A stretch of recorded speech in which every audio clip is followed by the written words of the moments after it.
What really happened with your host, Mike Rivero. You're listening to the Republic Broadcasting Network, where you'll find out what the Fukushima's going on.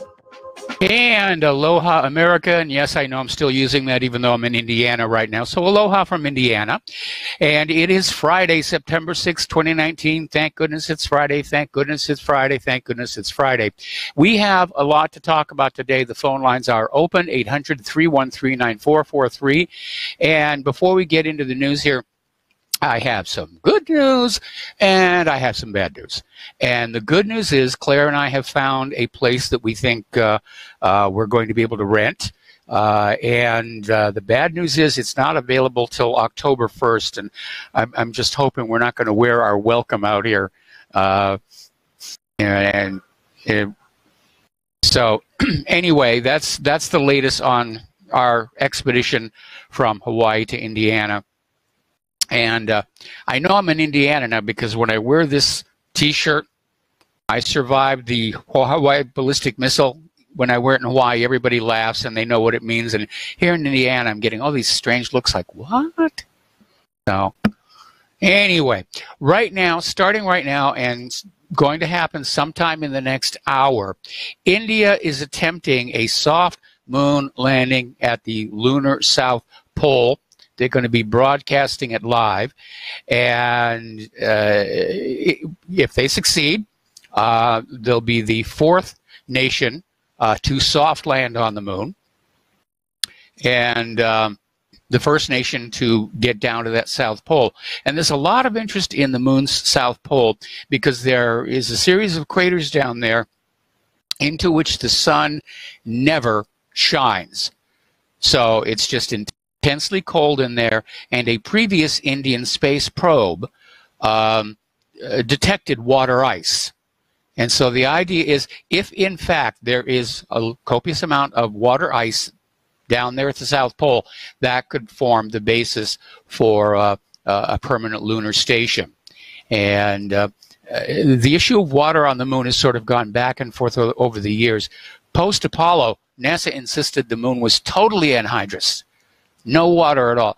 And it turned out years later they had actually detected water trapped in the lunar regolith, but they assumed it was a laboratory contaminant. We all know what assume means. So good luck to the people in India. And I'll be keeping a look at that story during our commercial breaks here. I hope they have more luck than the Israelis did.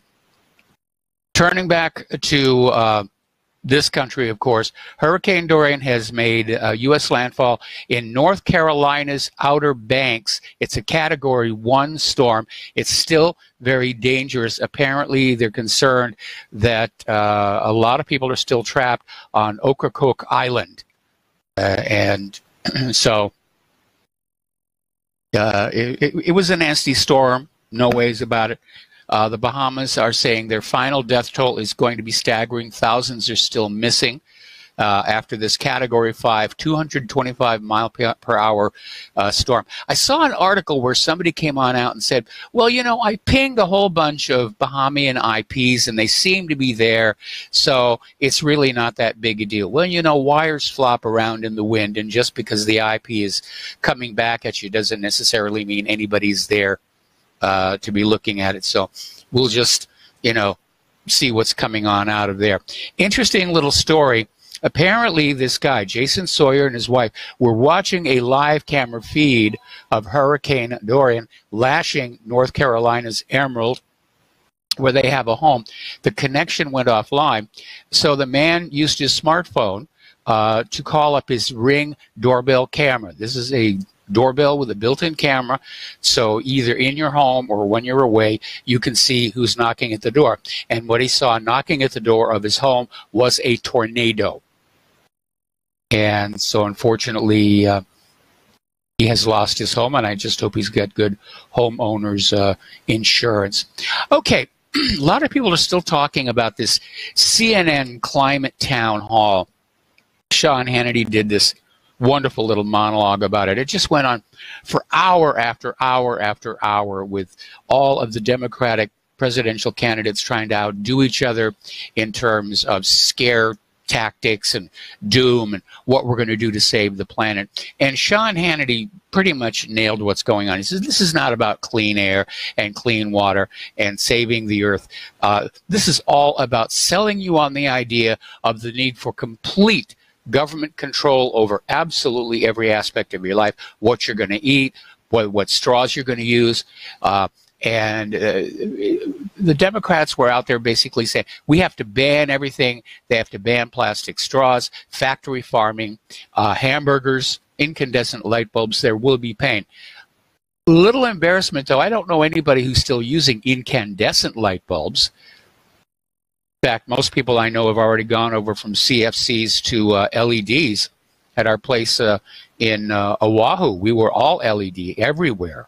And not because I'm a liberal Democrat. I just didn't want to pay the electric bill on that whole thing.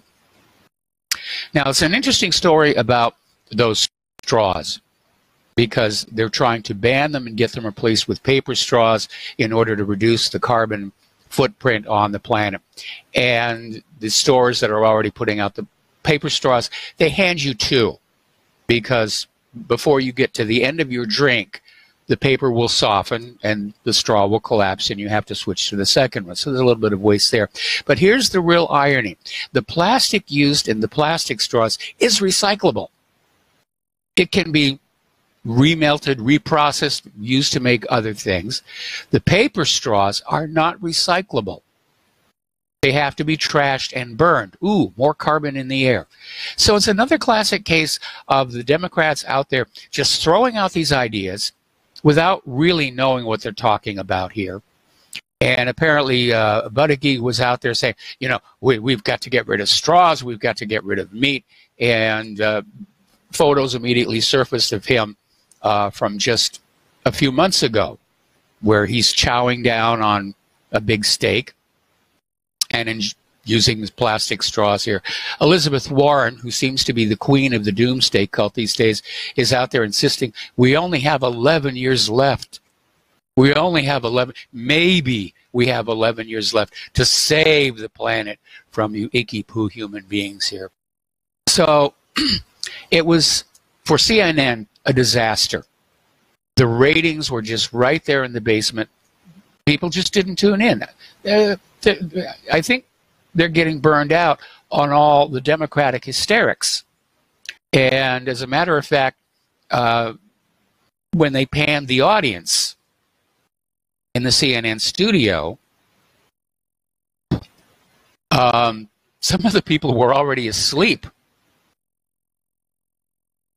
So must be one of those audiences where they go on out and say, look, you're going to be an audience, you know, we'll feed you. And because I certainly wouldn't have gone on in there. But Tucker Carlson described CNN's climate change town hall as an act of wanton cruelty. But for those of you who actually were watching from home, there were a few light moments, mostly in the commercials. And I don't know who at CNN thought this was going to be a good media buy, but they had clients like Golden Corral's Juicy Endless Sirloin, you know, in the middle of this screed against cows and meat. So that was a little bit embarrassing. Now, let's get serious about climate change. First of all, climate has always changed. There are cyclical changes in climate over the past 10,000 years. And obviously, prior to the industrial age, the changes in climates were not being caused by humans. Temperature increases in the past were not caused by humans because industrialization did not happen until the 17th century. Now, contrary to the propaganda that you're hearing from the Democrats, the Arctic and the Antarctic are doing just fine. 10,000-year Holocene paleoclimatology records reveal that both the Arctic and Antarctic are in some of their healthiest states. The only better period for the poles was the 17th century during the Little Ice Age, when the ice mass levels were higher. And contrary to the scare tactics that we were seeing from Al Gore and his ilk, polar bears and other species are not dying. They're doing very, very well. Their population numbers are actually increasing. And as a matter of fact, the Canadian government considered increasing the polar bear killing quotas because the increasing number of polar bears posed a threat to the Inuit communities living in the Nunavut area. So if you've ever wanted a polar bear rug, now's the time to do it. Again, it's all lies. Now, carbon dioxide is not a temperature control knob. That's what they were trying to sell you. We can blame carbon dioxide on humans.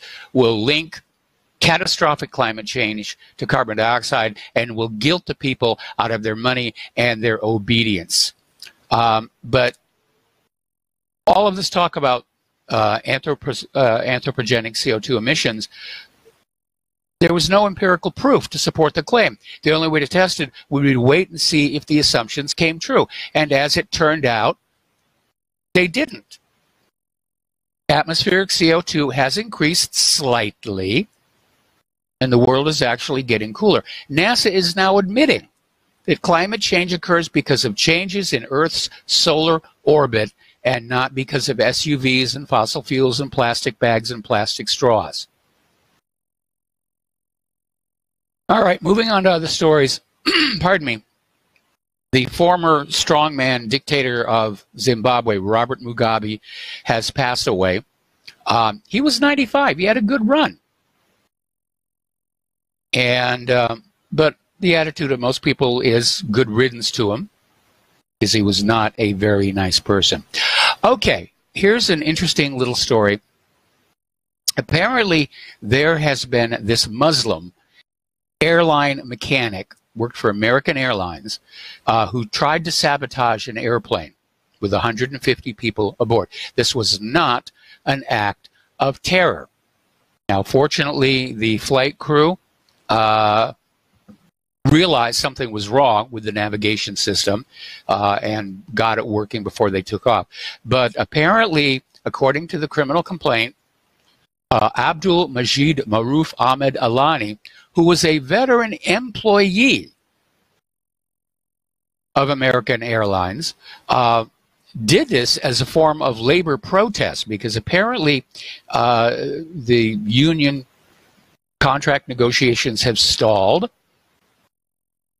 and apparently the employees are suffering financial hardships.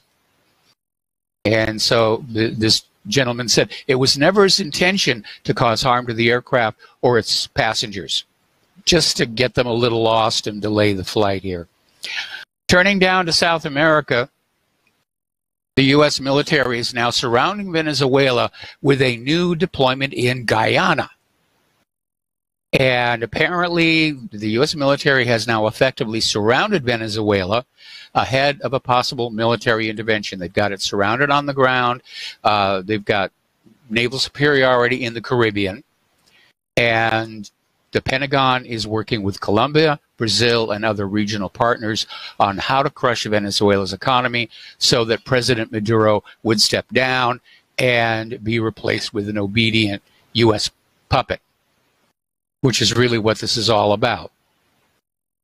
So we don't know what Russia and China will do when this invasion takes place. But again, historically, the United States has not done well in jungle warfare. We didn't do all that well in Korea. Technically, that war is still ongoing. And we certainly didn't do all that well in Vietnam. And Venezuela is, as James Cameron mentioned in Avatar, it's mean Bush. Over in Iran, pardon me, the U.S. is intensifying pressure against Iran, targeting the oil tanker network. They've hit it with more sanctions. And they're out there to just crush this country until they surrender. It's economic warfare. Now, yesterday we reported on how a U.S. representative for Iran, offered several $1 million to the captain of the Iranian ship seized off of Gibraltar. And Brian Hook sent this letter saying, I bring you good news. I'm going to give you several $1 million if you will sail this ship to a port in a country where the ship will be impounded on behalf of the United States. Yesterday, I reported that the captain had not replied. Today, he has. Captain Akhilesh Kumar basically said no. And it could be that Kumar is a true Iranian patriot. It could be that he is concerned as to what would happen with his family left behind in Iran if he did that. And it may very well be that the crew of the tanker refused to go along with such an order. So we don't know exactly what's happening. But apparently the United States has decided that Iran is a problem that can be solved with money.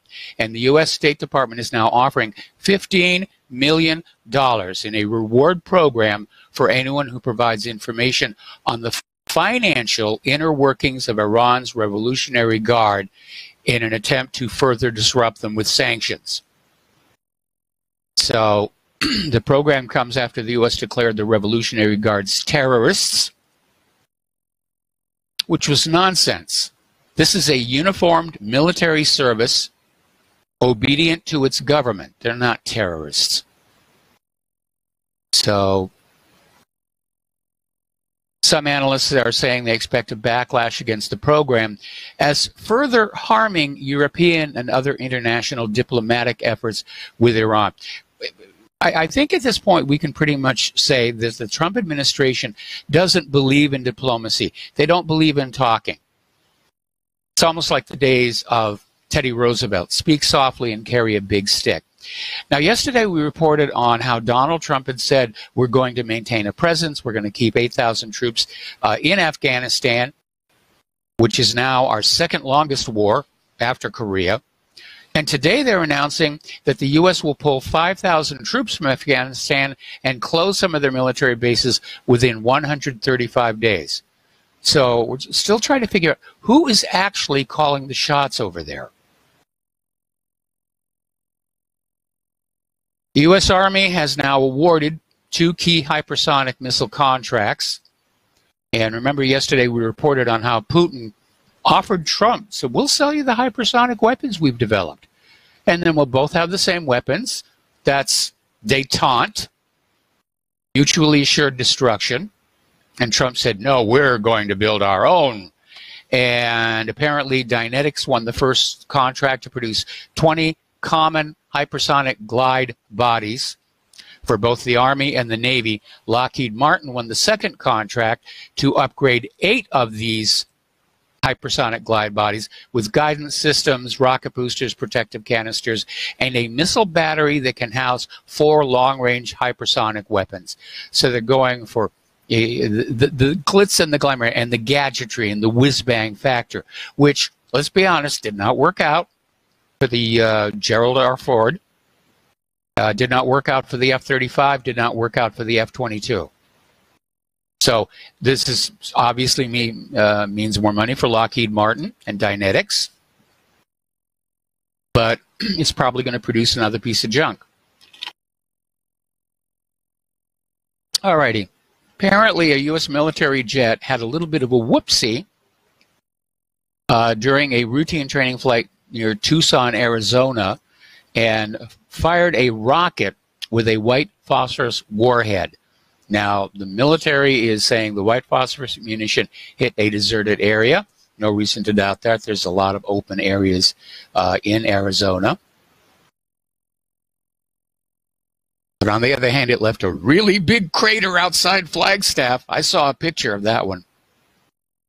Little humor there. All right, we're coming up here on a commercial break. Join us on the air, 800-313-9443, and we will be right back. Aloha, America, from Indiana. And it turns out that James Comey may not be out of the woods yet. Now, originally they said the Inspector General recommended no prosecution. It turns out, yes, he did, and that was vetoed by Attorney General Barr. But apparently, evidence has surfaced that Comey inserted 3 spies in the White House to, first of all, spy on President Trump and report back to Comey what was going on, and to try and actively sabotage the president. This is sabotaging the president. This is messing around with our government. And apparently, a lawsuit has been filed, Freedom of Information Act, for information on Anthony Ferrante, Gordon Kelly, and Tashina Gohart, who apparently are these FBI spies that Comey inserted into the White House. He's got to be arrested and tried now. Trump ought to just... I mean, this is a guy who, while he was head of the FBI, actively worked against his commander-in-chief. It's amazing how corrupt the system has become. Now, Representative Devin Nunes has filed a racketeering lawsuit against Fusion GPS, which, if you remember, this is the group behind the anti-Trump Steele dossier. And the reason he's filing the racketeering lawsuit is that Fusion GPS bank records do show payments from the Clinton campaign and the Democratic National Committee. So they got the chain of evidence. Now, another little scandal that's emerged here is apparently the FBI never searched Anthony Weiner's laptop until after the 2016 election. They were still working to protect Hillary Clinton's chances at the White House. And as of right now, Anthony Weiner's iPad and iPhone are missing. Nobody has any idea where they are. Probably at the bottom of a river somewhere, weighed down with a concrete block here. Now, here's an interesting little story here. 4 states are looking to cancel the 2020 GOP presidential primaries and caucuses, and, of course, the Trump challengers, who are so far behind that it really doesn't make any difference. But they're crying foul. And so the states are South Carolina, Nevada, Arizona, and Kansas, and they're expected to finalize their cancellations in meetings over the weekend. Now, I think the California GOP ought to consider exactly the same thing as a way to counter this ridiculous law that they have in California, that Trump has to release all of his tax returns to get on that primary ballot. And it'll work. Now, over in Pittsburgh, I mean, this is getting so ugly, and we know politics is a dirty business, but over in Pittsburgh, somebody set up a website to disclose Trump-supporting business owners and offer tips on getting their businesses closed down. This has triggered a major backlash, because one of the freedoms that we're supposed to have here is the freedom to have our own opinion about who should be in the White House or in Congress and not have to suffer any kind of punitive damages for it. But apparently the liberals have now taken the position of adopting these brown shirt-like tactics that if you don't agree with their agenda, if you don't vote for their candidates, they will do bad things to you. It's amazing here. All righty. Up in Canada, there's a case before the courts there where this transgender teen is literally suing his parents and accuses his dad of, quote, family violence for opposing his testosterone therapy. Now, if anybody out there knows how much this costs, I mean, is this all just being driven by money? Is transgenderism being sold to our kids just as another moneymaker the way vaccines are? Because I don't understand where this is all coming from.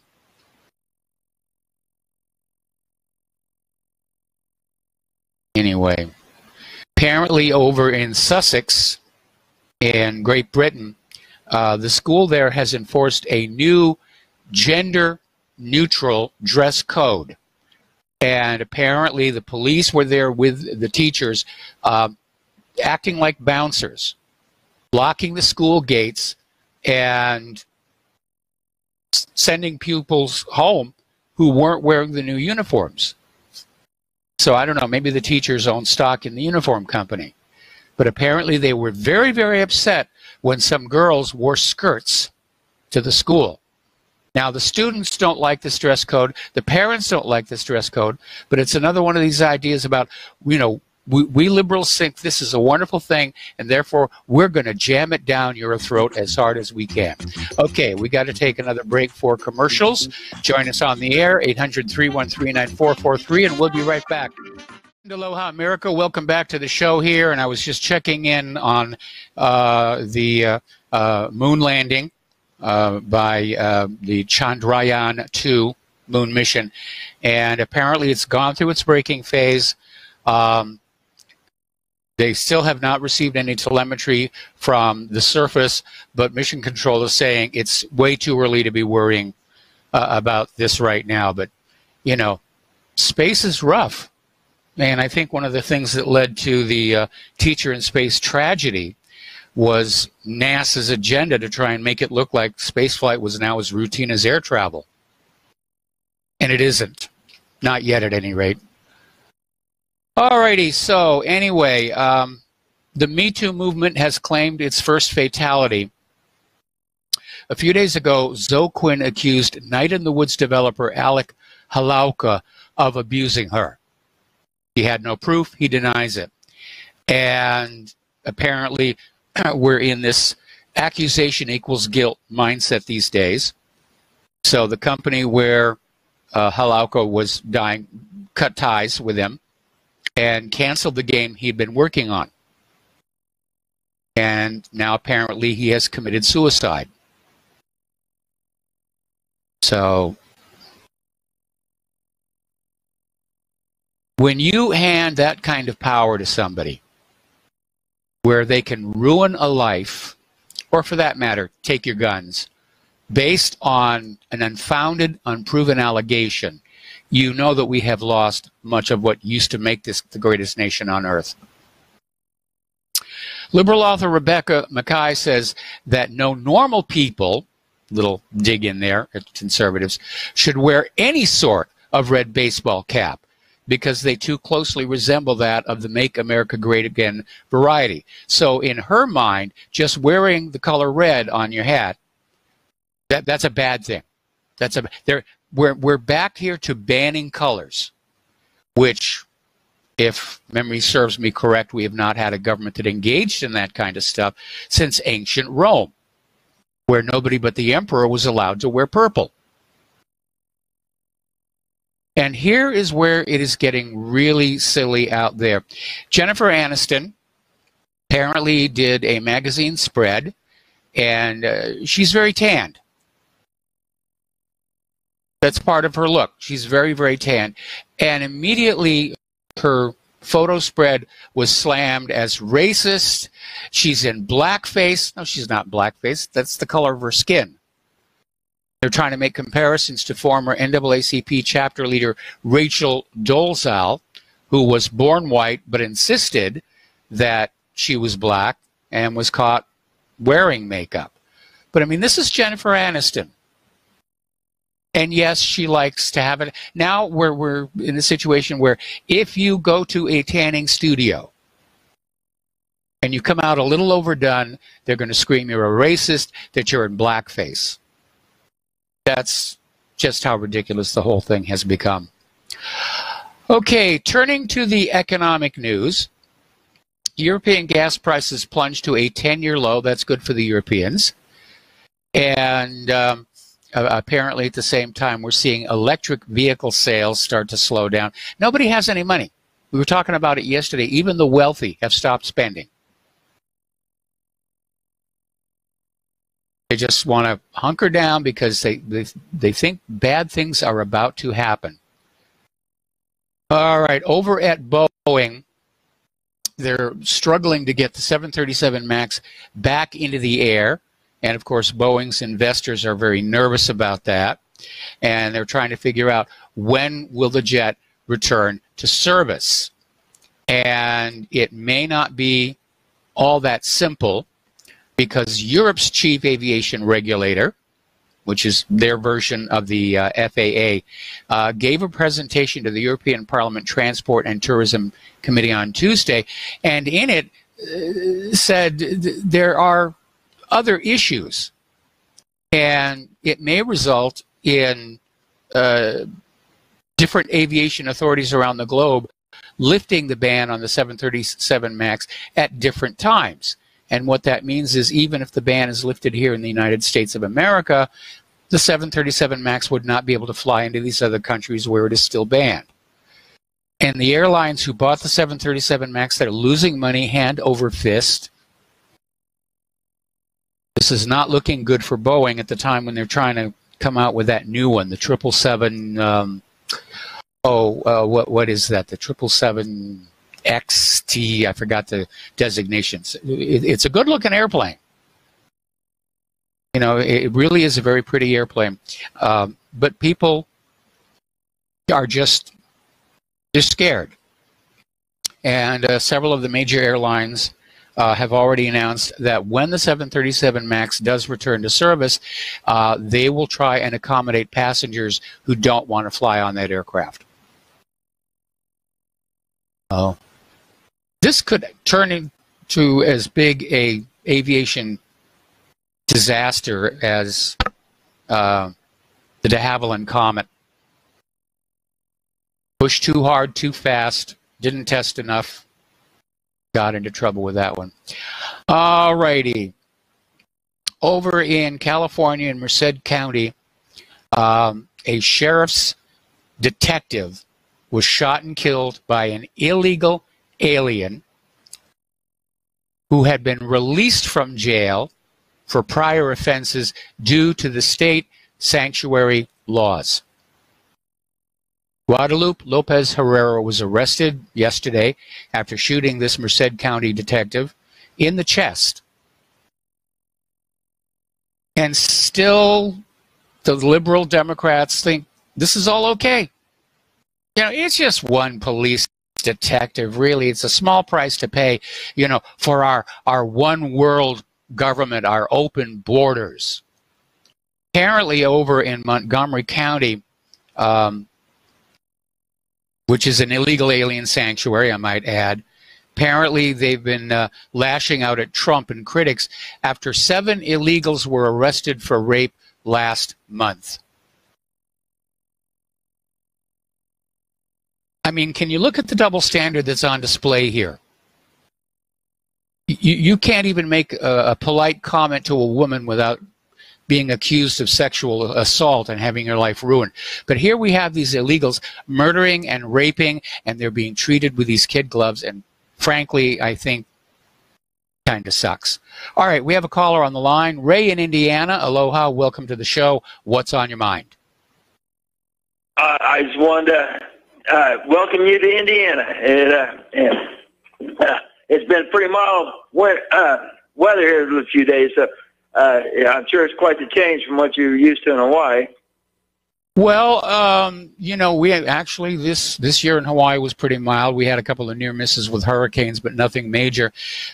I was hoping Claire was going to get to see at least one major tropical storm before we left, but it actually didn't happen. We're very lucky with the weather here. Looking out the window here, we're getting a lot of clouds coming on in, and I think the forecast is we're going to have thunder showers tonight. Well, anyway, thanks again for all the free podcasts. I've been listening to and I'm normally a podcast listener, and I don't always get to call in.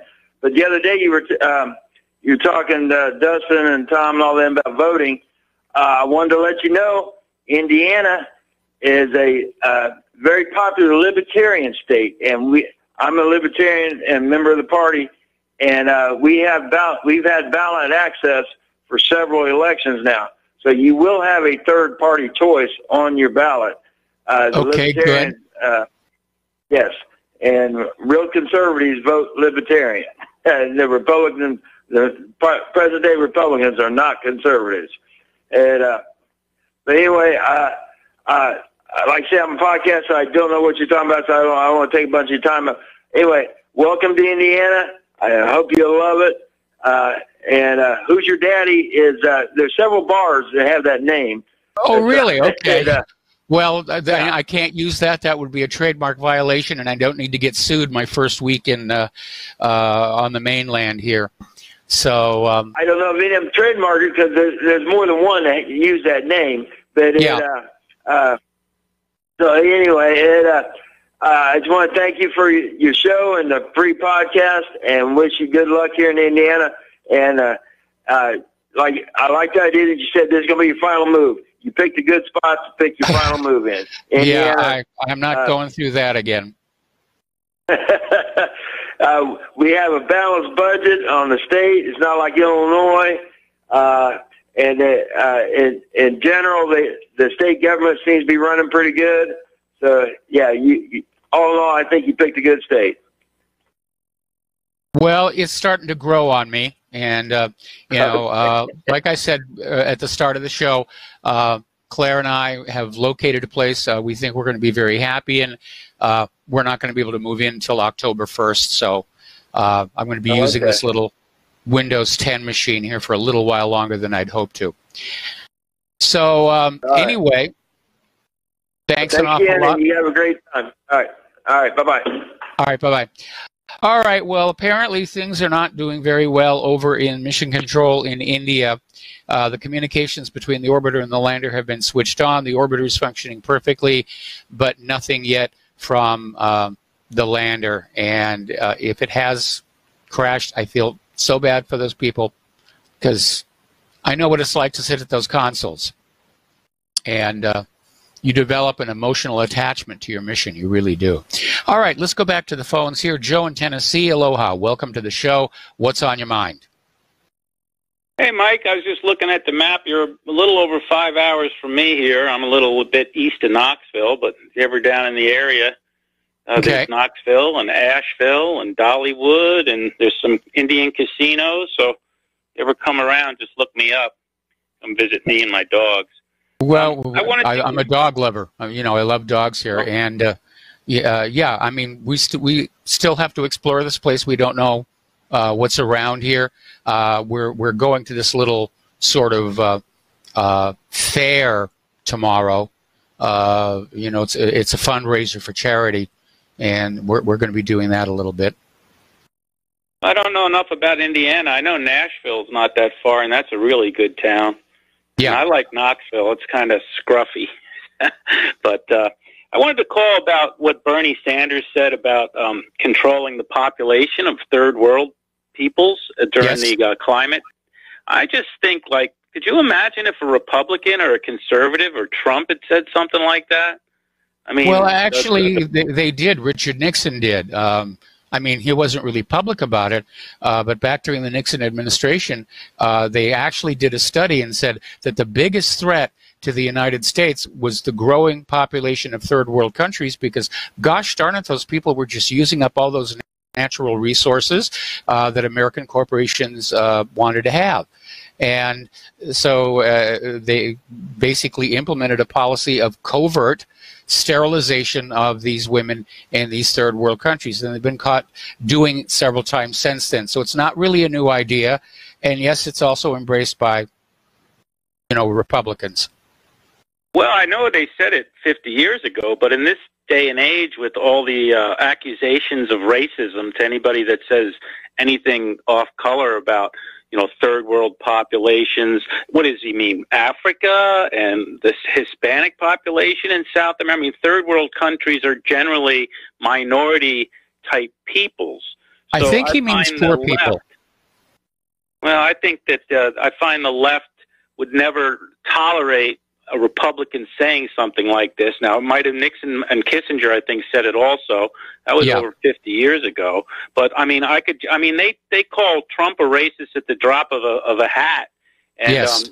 What Bernie said, once again, if Trump had said it, they'd still be screaming about it all through the weekend too. I about guarantee that. I also wanted to say that what a great day it is with Robert Mugabe dying. Yes. I mean, he personally destroyed Rhodesia, starvation and murder and necklacing. Yeah, and it's Zimbabwe, but it was a great country when it was Rhodesia. It was part of the breadbasket of Africa, and now they're all starving, and they've killed and confiscated all the white farmers' property and land, and now they can't feed themselves, and it's really a disgrace. And one quick thing when I was in New York that I did notice was, I see the cops on TV being like sprayed by water, and I have to tell you, when I was in New York, the police are so fat and out of shape, and I mean, they really have no, like, you think of police and you think of that, officer with the guy Krupke, you remember from West Side Story, big guys and burly, and now they just a bunch of fat slobs, really. And in a way, I don't blame people for squirting them with water guns and stuff, because they really don't have an air of dignity. Uncivil. It's uncivil, and again, the police have to be held to account for allowing themselves to go soft. Police management obviously is not supervising properly, but again, squirting them with water, or today there was another incident involving milk. It's uncivil, and we need to go back to being a civilized country. Pardon me. Civilization. Well, I remember there was a Navy parade in Thailand, and it was during the monsoon, and it was raining really, really hard. And they had a video of it, and the American Navy came down there all sloppy with their shirts untucked, just waving at everybody like they were all celebrities. And then the Russian Army came, the Russian Navy came, and they were just in step. They looked disciplined, and the Thais loved them. They were laughing at the American Navy. Yeah. And I remember, it's hard to find that video. I think they scrubbed it off YouTube. But my point about the fact of the way, when you let yourself fall apart like the New York police, have, and I'm not saying to go douse them with water, but don't be surprised if people do, because you have no dignity. If you're not dignity, how do you expect to be? You don't act dignified. You don't look dignified. Don't expect everybody to treat you with respect. I mean, it's just pretty much, you have to look the part too, in order to receive respect. And I just thought that, this is just from, my impression. And I saw a lot of police, because there was they had a suspicious package, and they had the bomb squad come out there while I was eating. So I was just watching them, and it really stuck out to me. Like, my God, look at all these police. They're all like, and not just overweight, but obese, morbidly obese.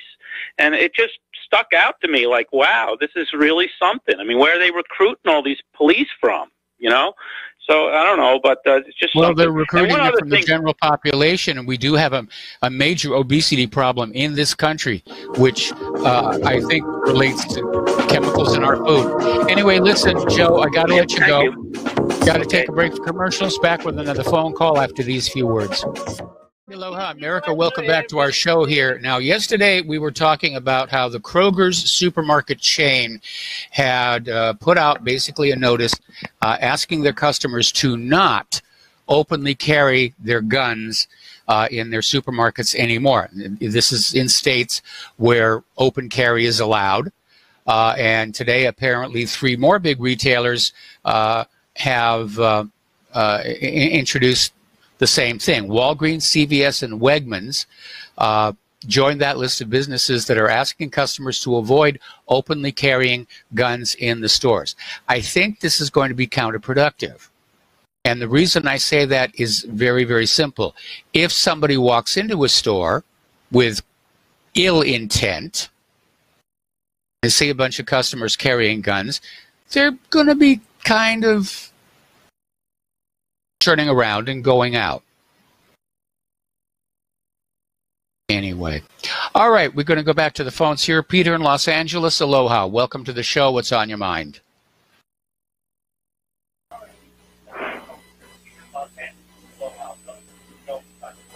Peter?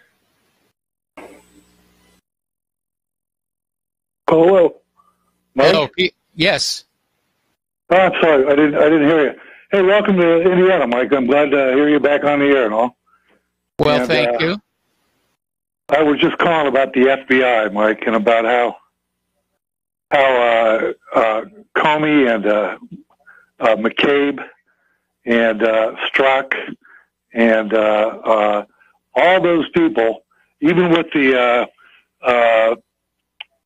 internal investigation by their inspector general said there was a crime committed. Nobody's held accountable. Nope. The thing you said with the entire investigation on the Hillary Clinton, the Clinton Foundation, and none of that. None of the stuff with Weiner, with Anthony Weiner.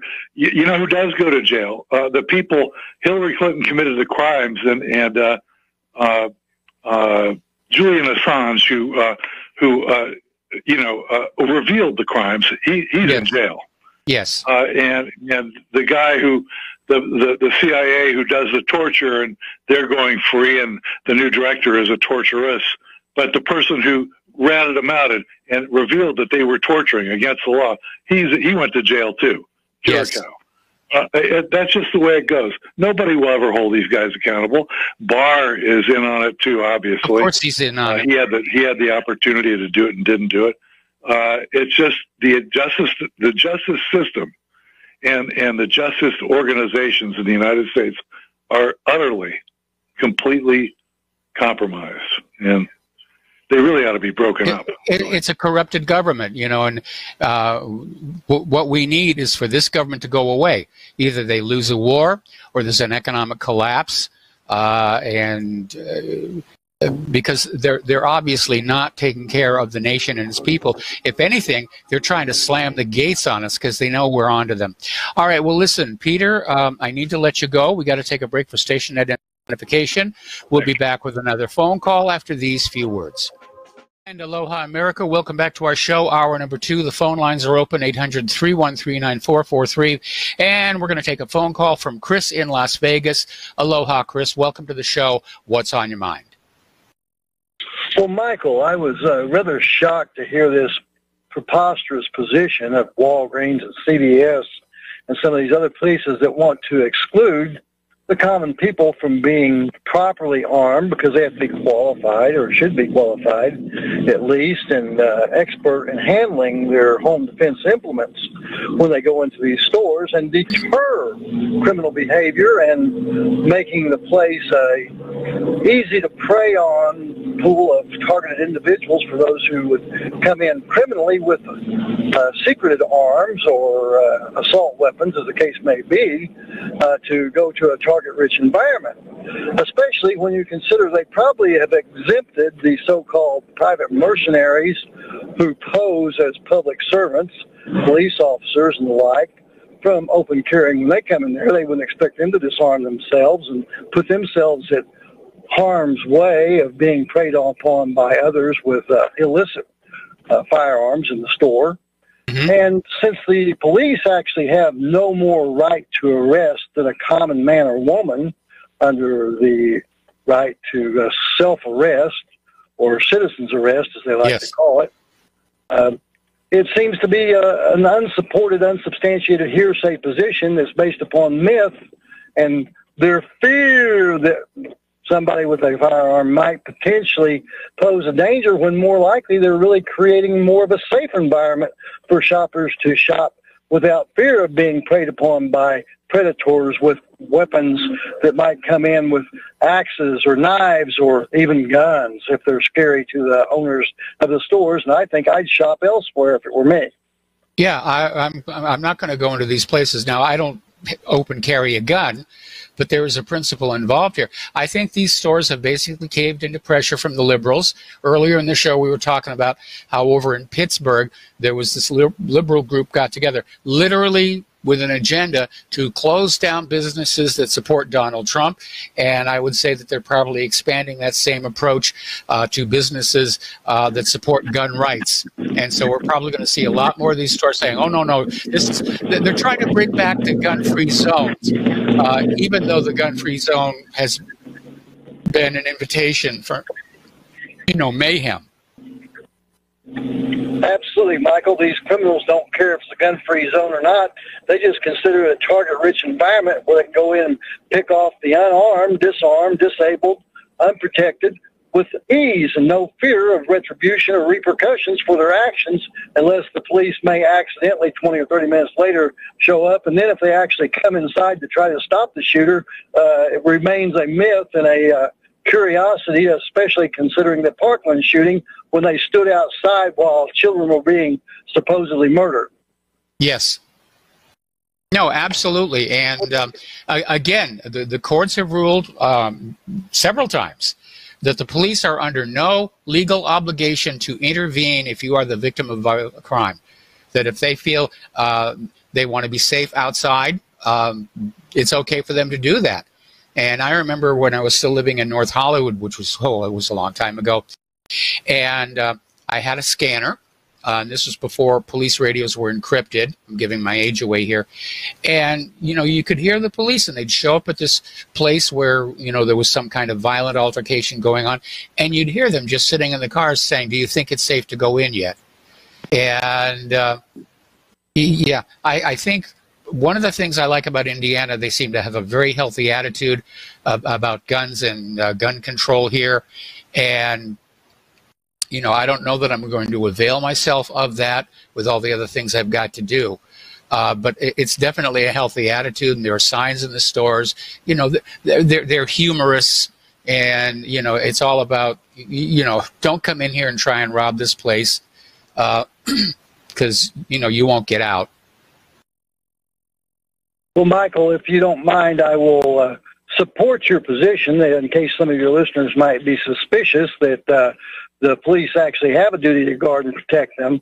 They look up Barron versus the city of Baltimore, and they make it plain as day, don't face on your nose, that you have no duty to protect us. They protect the corporations they serve as private foreign corporate mercenaries, but pose as public servants and pretender defenders. Thank you so very much, Michael. I think I'll let myself go.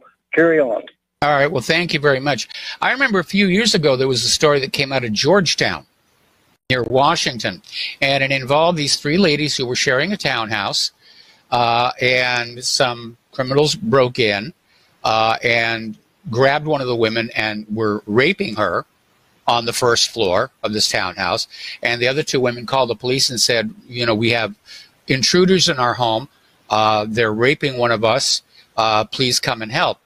And the police never showed up, and eventually things got quiet on the first floor, and the other two women figured, well, maybe these guys have gone, and they walked downstairs right into the arms of these perpetrators who spent the rest of the night, sexually assaulting them and abusing them. And so they sued the Georgetown police for failure to protect them, and the court said no, they're not really under an obligation. And so we live in this country where the police are being told you're not under obligation to protect citizens from violent crime. At the same time, we're being told we're not allowed to have the means to protect ourselves from violent criminals. And it's sort of a reminder, our entire society has become one big organized crime spree. The criminals are getting away with everything, whether it's the illegal immigrants, getting away with rape and murder, and the law-abiding citizens are being hemmed in tighter and tighter. Okay, so let's get on back. I want to take a quick look here. It's not looking good for the Indian space probe, and Prime Minister Modi was there in the control room. And he's saying, there are ups and downs in life. This is not a small achievement. He's absolutely right about that. But apparently there is no telemetry coming from the lander to the orbiter, and people are starting to get kind of a little unhappy about that. Okay. There's apparently a new toy, if you will, used by law enforcement. They're experimenting with it. It's called a reverse warrant. And basically, they use these warrants to seek a list of possible suspects rather than targeting a specific suspect. Mostly, it's a dragnet, an electronic dragnet using the cellular system and social media. And cops basically start working backwards to suspects by using the copious amount of GPS data hoovered up by Google and others. So, again, apparently they're asking Google to help track down the bank robbers' phones. if you're going to rob a bank, leave your phone behind. Story that came out today. Windows 10 not working after latest upgrade. Here are the bugs to look out for. And last May, Microsoft came out with Windows 10 version 1903. And it prompted this huge outcry from the user community because it was just full of bugs. And Microsoft is trying to deal with the situation, but they still have a lot of outstanding problems. And what they seem to be doing, now I don't know this for a fact, what they seem to be doing is if something isn't working right now for the moment, they're taking it out. And I say that because this machine I'm using right here is Windows 10. And as soon as I'm back on my main machine, I'm going to turn this into a Linux box because it is a pain in the okole, which is Hawaiian for what you sit on, to use. And it's not enjoyable. It's not fun. It's not easy to use. And there's a built-in mail application. And it locks up all the time. Memory management is terrible. And you go out to the online documentation and you say, I want to find things like, how to add an additional folder for things I want to keep. Something that's easy to do on Outlook. And sure, Microsoft will sell you Outlook for Windows 10 for something like $60. But the built-in mail application, it's terrible. It's absolutely terrible. I have problems where I can't even use the search tool. Down in the lower left, you'll start typing and the window closes. And I think that's part of the memory management problem. Now, there's 4 gigs of RAM on this machine, and there's 4 gigs of virtual memory on this machine. And I'm not running anything all that intensive, and it still keeps running out of memory and shutting things down. This is a horrible operating system. I think this is the worst operating system Microsoft put out since the Millennium Edition. So, yeah, Linux rules. By the way, we're going to have a guest in hour number 3, David from Crucial Nonsense. We've had him on the show before talking about Linux and Raspberry, and maybe developing a new citizen-based way to fight back against all this censorship that we're dealing with here. Alrighty, now apparently there is this photo app, and it's very popular. It's going viral, and it's called Deepfake. It's made by Zhao, and it basically is a face swapping application. And it uses artificial intelligence to replace the faces of characters in film or TV clips with images of anyone whose photo you upload to the app. And apparently it is very realistic and shows just how far the technology has come. But it also highlights how great the risks have become in making your photos available online where anybody can use and abuse them. So I remember years ago there was this Arnold Schwarzenegger film called The Running Man that actually had something like that as part of the story plot. And of course then it was science fiction. Reality's caught up. Science fact here. All right, Germany has announced a plan to ban glyphosate by 2023. And they basically came on out with this rather flip statement saying a world without insects is not worth living in, which generally I tend to agree with. Insects are an important part of the ecosystem, except for this little one that keeps flying around here in front of the camera. I think they should have stuck to the fact that glyphosate is a probable human carcinogen. That would have been, I think, the smart thing to do. But apparently the U.S.-based advocacy group Organic Consumers Association tweeted out, "Way to go, Germany." And I think it's a good idea. I think what Germany did is very good because of how dangerous this chemical is.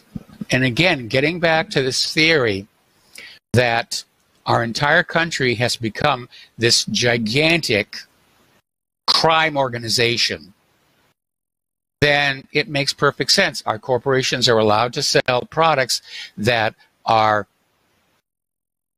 not working, full of bugs, could be dangerous, harmful to your health. We've been talking about a potential collapse for quite a long time. I think it's already underway. You don't see this kind of behavior in a modern civilized society where there's this complete and utter disregard for the general population in the rush to get filthy, stinking rich. Alrighty. Apparently there was a recent launch failure. Rocket's called the Vega. It's a small sat launcher.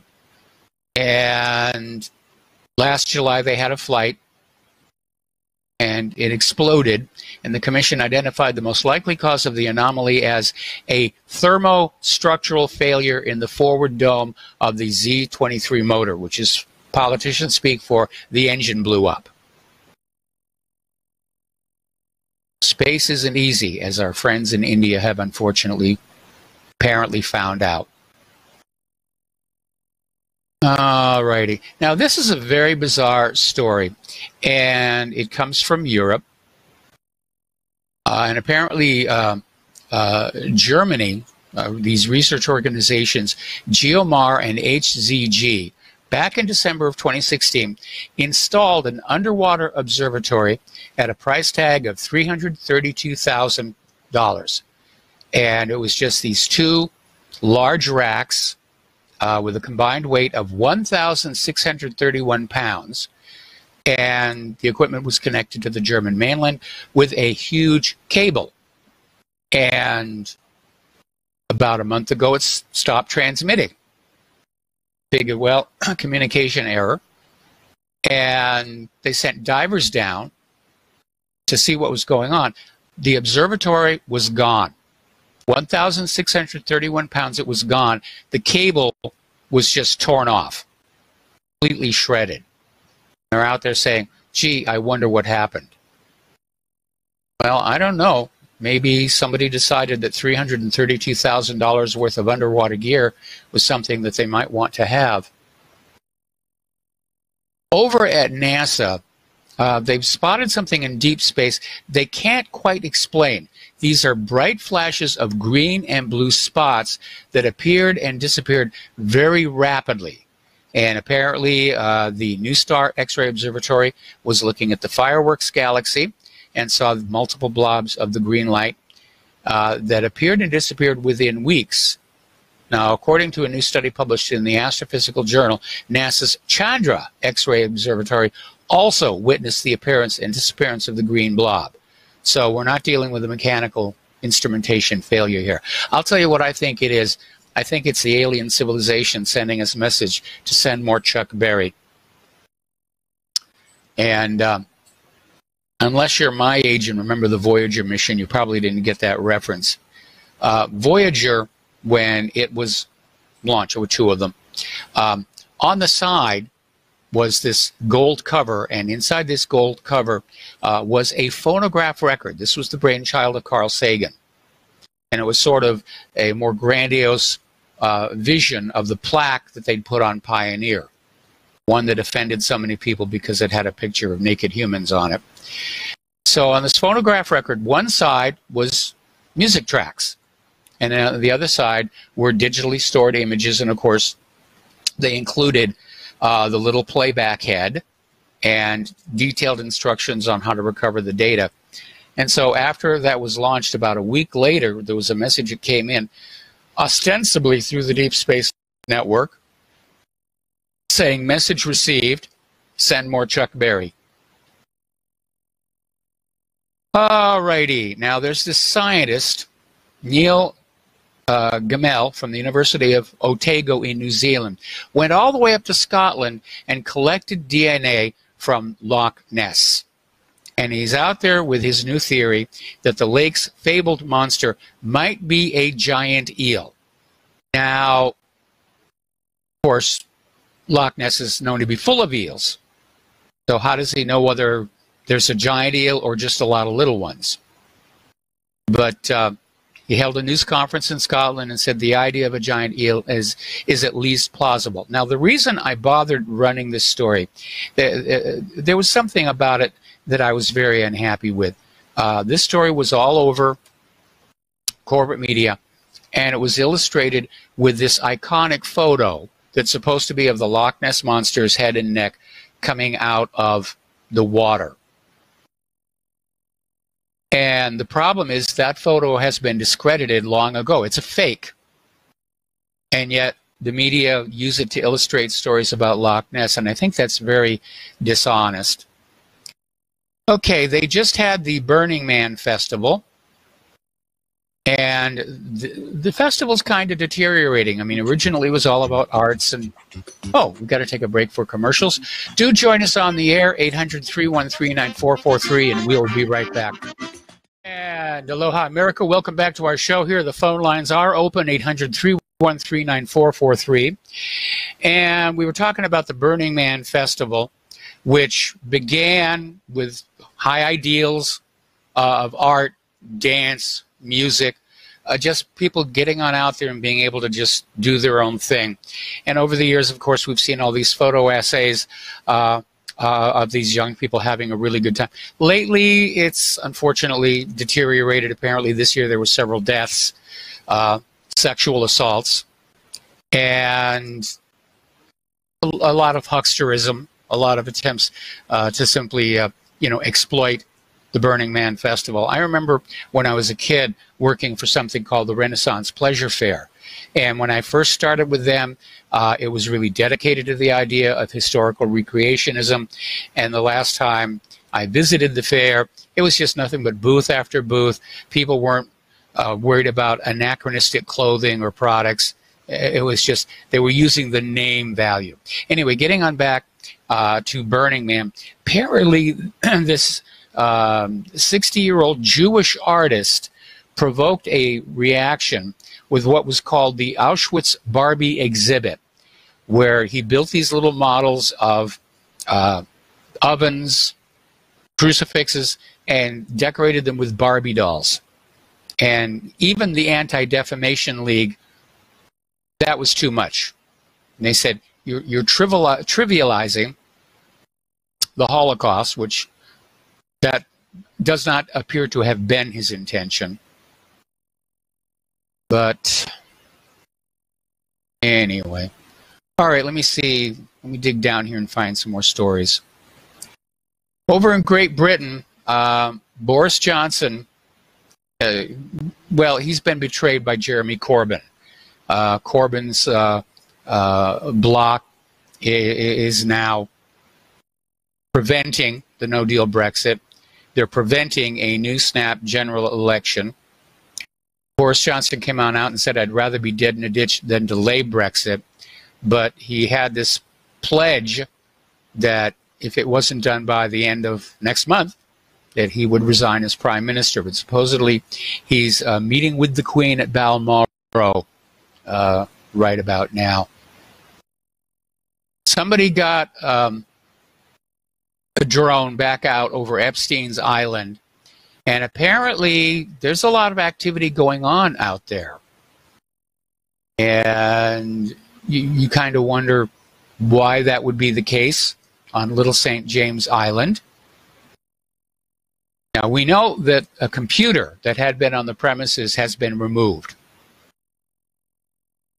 But apparently there's a lot of other stuff. You know what they're doing? They're probably pulling out the cameras and microphones.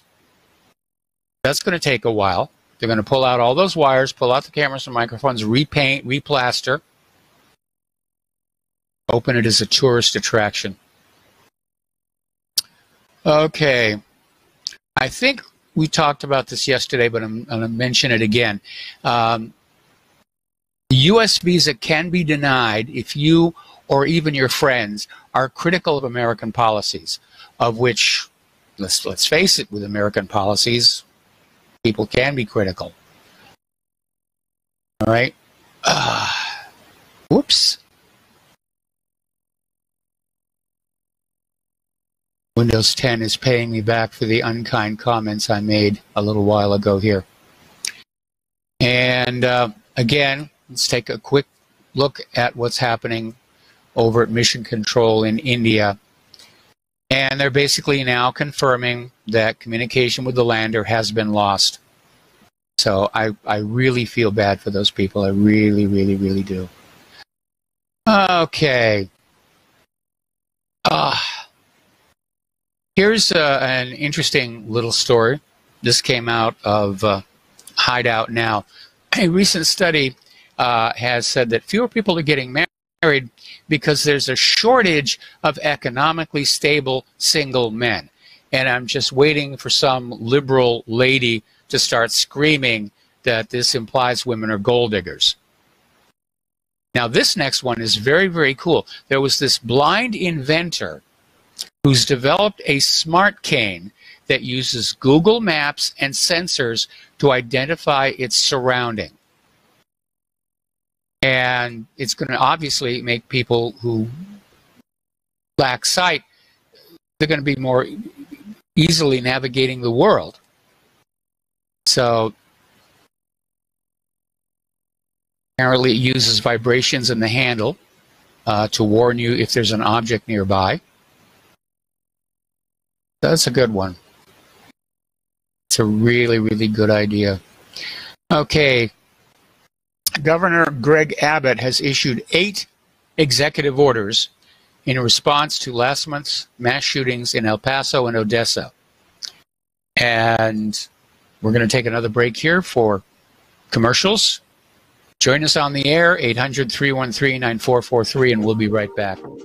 Aloha, America. Welcome back to our show here, and we're talking about Governor Greg Abbott has issued 8 executive orders aimed at stopping potential mass shooters, and basically came out with a statement saying that he'll continue to work expeditiously with the legislature on laws to keep guns out of the hands of dangerous criminals while safeguarding the Second Amendment rights of law-abiding Texans.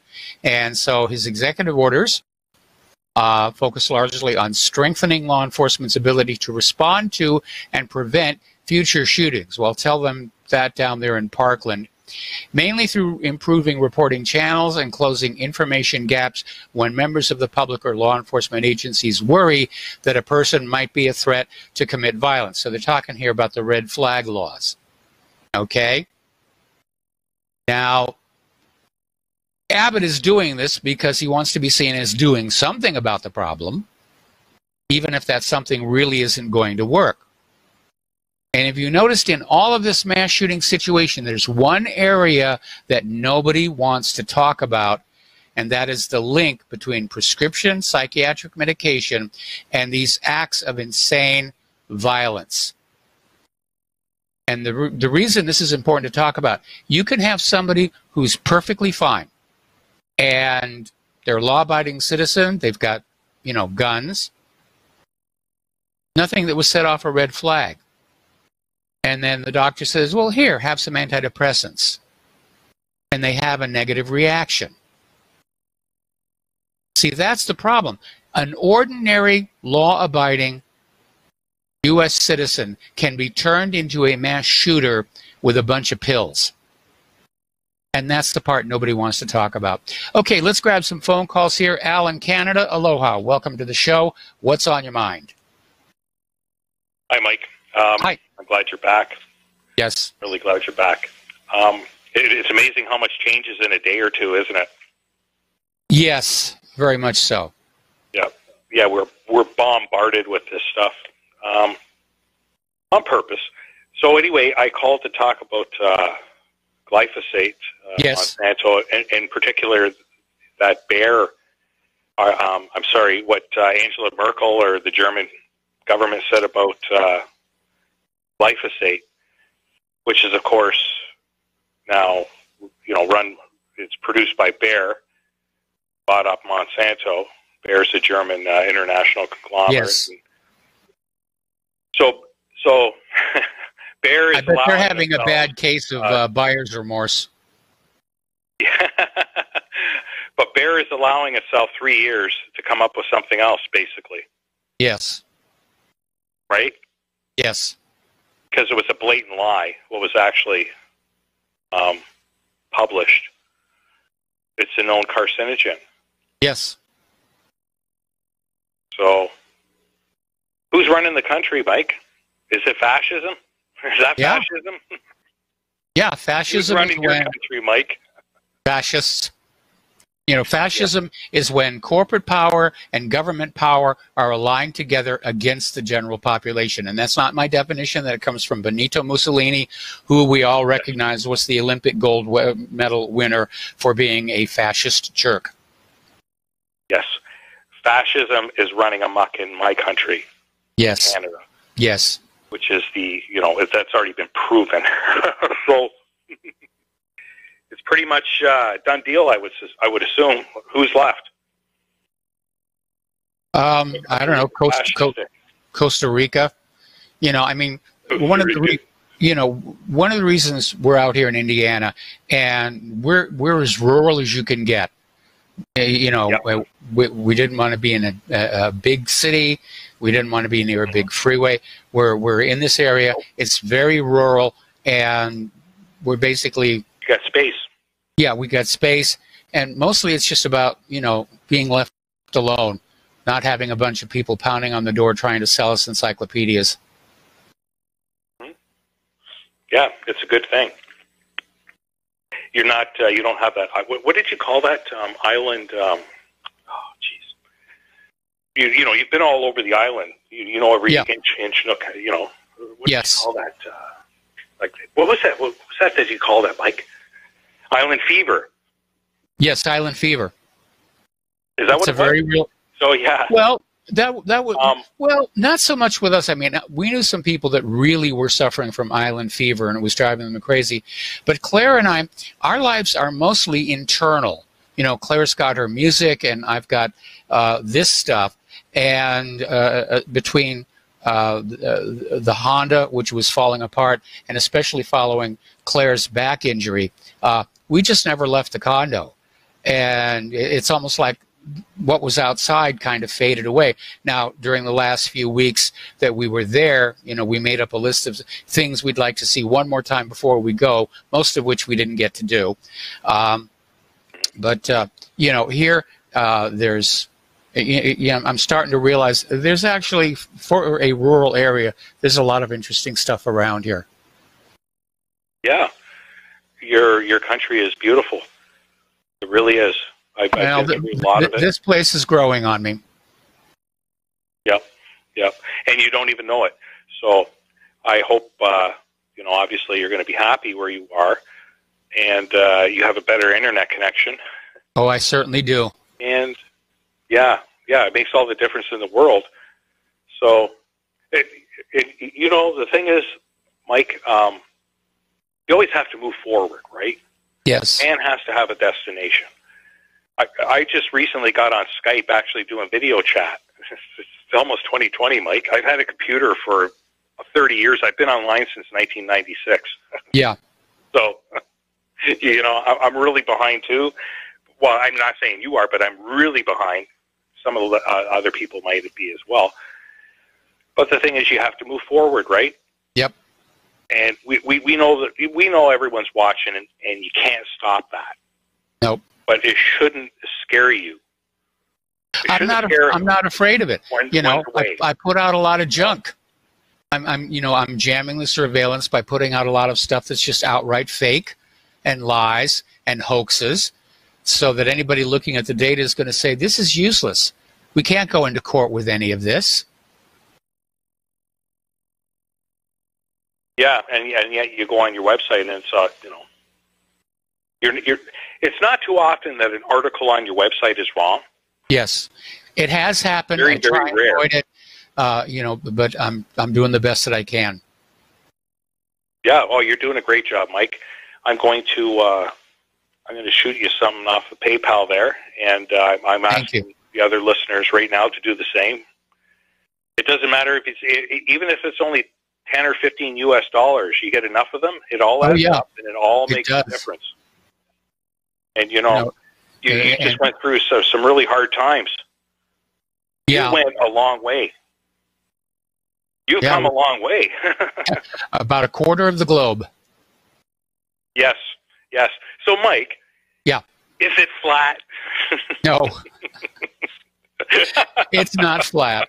How many time zones did you cross? 5. Yep. And the jet lag was really bad. Anyway, we don't want to drag that. Mike, I appreciate it. I love that you're back. Thank you very much. I'm going to send on PayPal. Bye-bye. All right. Thank you. I appreciate that. And, it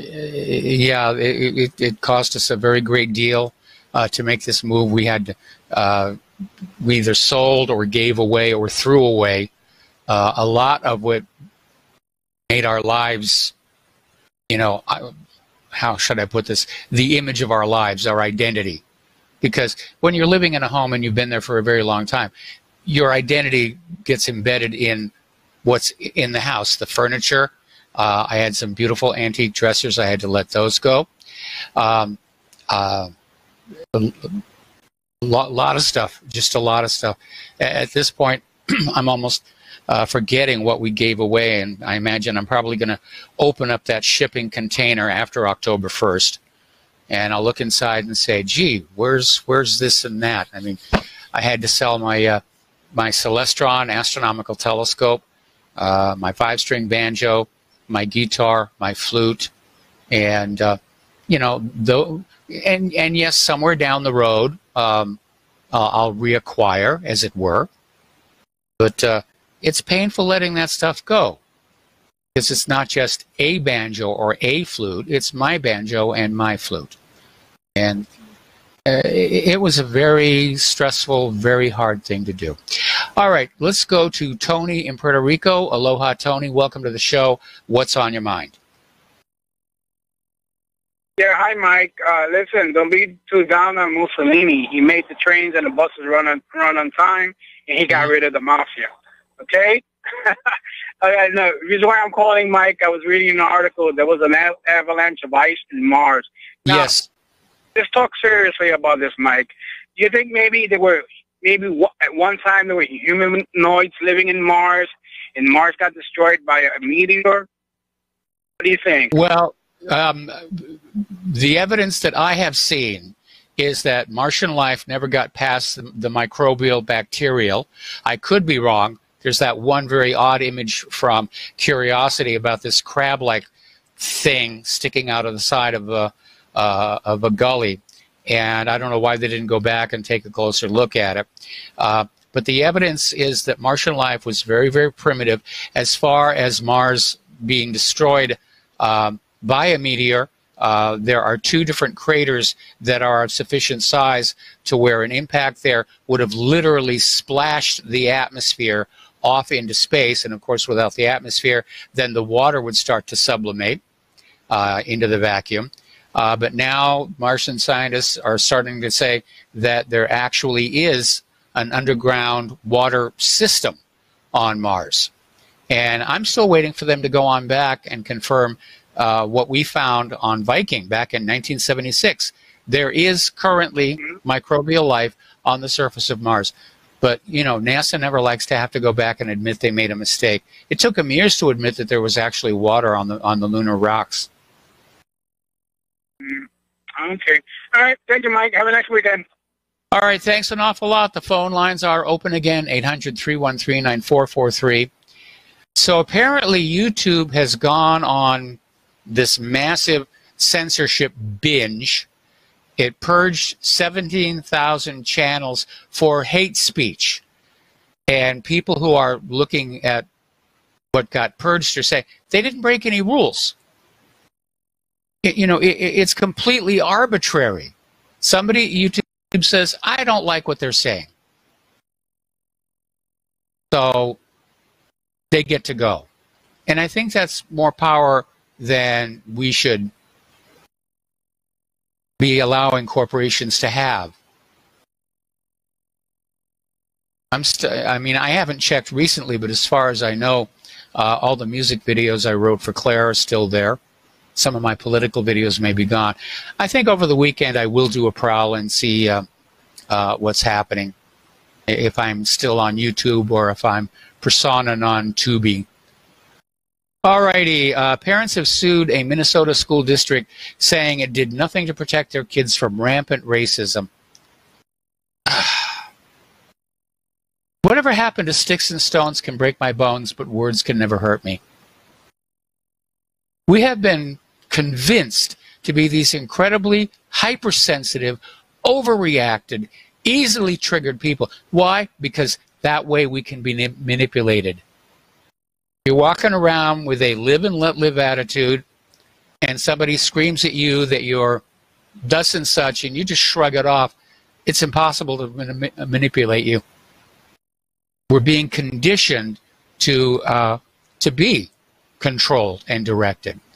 Apparently, over at Facebook, millions of users' phone numbers are still available online 24 hours after the Facebook bosses promised all the details had been wiped from the web. So,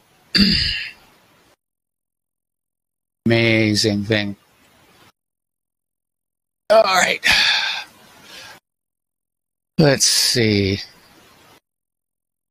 Taxpayers are now on the hook for $2.4 million after cops killed an unarmed father on video lying down in his own backyard. This is from Sacramento.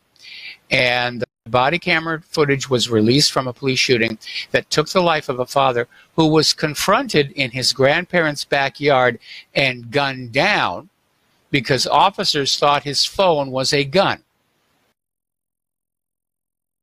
Now, after Sacramento Police Department officers Terrence Mercado and Jared Rabinet escaped any and all accountability, the taxpayers are going to be made to pay instead. And that's something that we actually had an article about on the website today. No matter who does what, taxpayers ultimately pay for it all. Police do something wrong, the taxpayers pay for it. Government does something wrong, the taxpayers pay for it. It's just, it's really obscene, if you will. Okay, let me go back down the other direction here. It was actually kind of a slow news day. And that's why I'm running out of stuff to talk about. Apparently, InfoWars has lost their legal effort to get the Sandy Hook defamation case dismissed. And that is a real shame. But again, when you're in the media, you've got to be careful what you say about folks. Because if you say something that is defamatory, you will get sued. All right. No evidence of global warming increasing the frequency of U.S. hurricanes. So we knew that already. And again, if they replay it, Sean Hannity did this incredible monologue about the CNN climate change town hall. Another article, this one where scientists suggest eating humans to save the planet. They used to call long pork. All right, we're going to take a phone call from Murr in Wisconsin. Aloha, Murr. Welcome to the show. What's on your mind? Hey, hi, neighbor. I guess you're down in the left ventricle. I'm up in the right atrium of the heartland. Yeah. Oh, we got to take a break. Stay on the line. I'm going to come right back to you. And aloha, America. Welcome back to our show here. We're talking with Murr in Wisconsin. Aloha, Murr. And yeah, I'm looking out the window here, and it is very rural here. Yeah. Well, it's even more rural here, but I love it that way. I can keep it wild for all the birds and everybody. Are you under thunderstorms now? No, it's still beautiful and sunny over here. West of you, there are some clouds floating around, but you look like you're getting some soon. Not yet, but we definitely have got some heavy weather coming in. Of course, I'm still not used to this place, and I could be guessing wrong. And you never know. I can't look at the weather radar because I'm running my show clock on my iPhone. Right. Yeah. So what's on your mind? About the power here a couple times the other night. Yeah, I was going to tell you about Mike in Brazil that calls your show, right? And he's right in the Amazon basin, and he said it's they're making it all up. He's probably told you. But he called in Jamie Kelso's show, the Trump phenomenon, the other night, and I just wanted to make sure that he knows, if he happens to hear, that Jamie also has 2 hours on Sunday afternoon. You know, he can look at the schedule for that, but it's like your time period right now, but Sunday. So, because he said it's kind of, I think it's like 10 o'clock probably his time, and he said his wife got annoyed with him. So I was going to say, have your wife call in so we can hear her too. see what she comes up with. She might have some on the ground ideas of what's going on. Mm-hmm. You never know, right? How's Claire doing? Claire is doing okay. She's upstairs kind of resting. And I'm just trying to get through the third hour of the show here. And I'm going to need some calls to kind of do it. It was a slow news day, unfortunately. And I shouldn't say unfortunately, because slow news day means people aren't dying, people aren't getting, crippled or harmed. And that's always a good thing. Is Dave coming in? I'm sorry. Say again? Dave? Is Dave still coming on? Yeah, Dave is still coming on right after the station identification. Okay, that's excellent. Yeah, it's good to have you here. So we all enjoy it, but I just wanted to make sure that Mike in Brazil, if he got word, because I don't know if I can get through to Jamie. You know, Jamie is 71 and he's homeschooling his young son. Good for him. Yeah. Thank you for taking my call. Good seeing you. All right, good seeing you too. We're going to let you go here. And apparently CNN got caught in a little bit of a goof when they were covering Hurricane Dorian. They put up a map showing the storm's progress near Georgia and labeled the state next to it as being Mississippi, which is inaccurate. And that prompted the White House spokesperson to say, you goofed. And CNN said, yeah, we goofed, we fixed it quickly, and now we're admitting it, and maybe you should try admitting it when you do something wrong. This coming from the network that was right at the heart of this whole Russia hoax, and especially coming from a network that created its own ratings with this ridiculous town hall. Okay, we're going to take a break here for station identification. When we come on back, Dave from Crucial Nonsense is going to be joining us. We're going to have a long discussion about what we can do to get away from all this thought control. We'll be right back.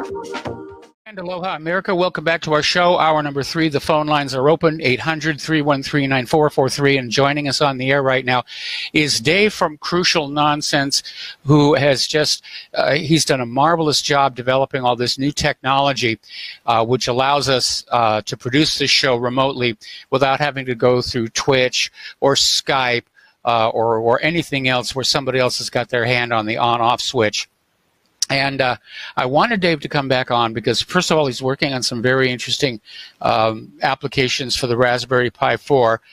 And second, because I wanted to open up the discussion, we can see every day that more and more of our rights as Americans are under attack, whether it's First Amendment, Fifth Amendment, Second Amendment, and we're seeing this very intense effort to control everything that we see and read and hear on the internet the way they've been doing on the corporate media all this time.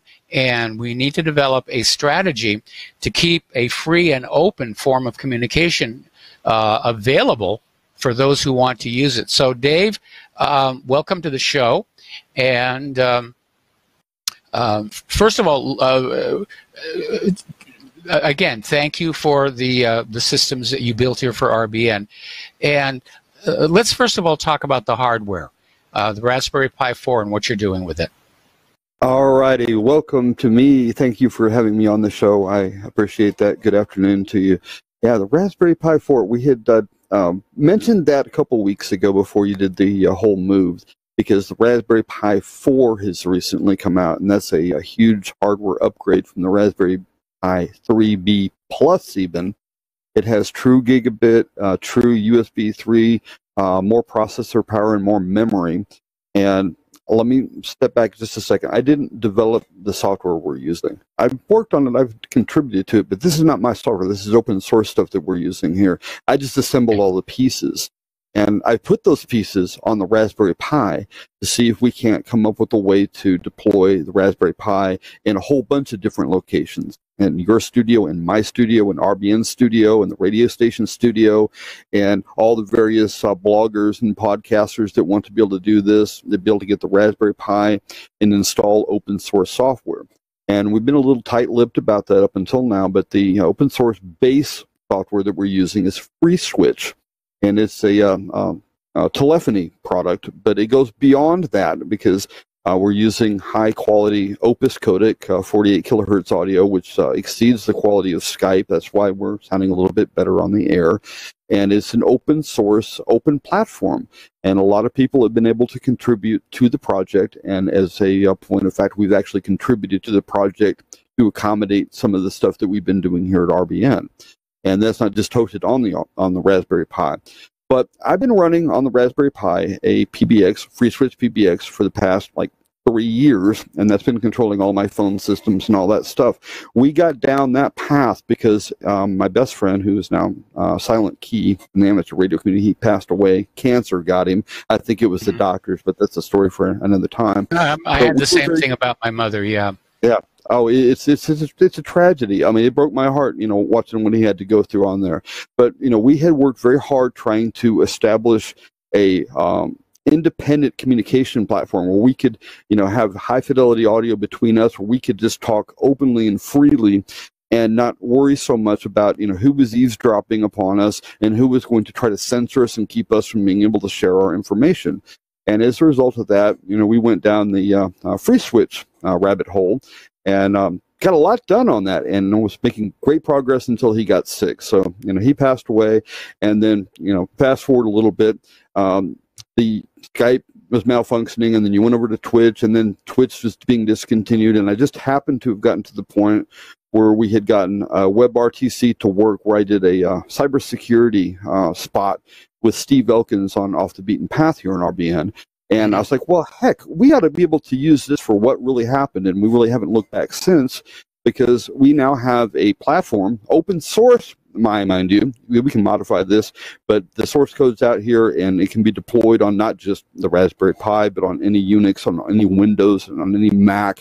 It is very multi-platform, so you're not trapped into any one particular piece of hardware or platform, which is a absolutely fantastic thing.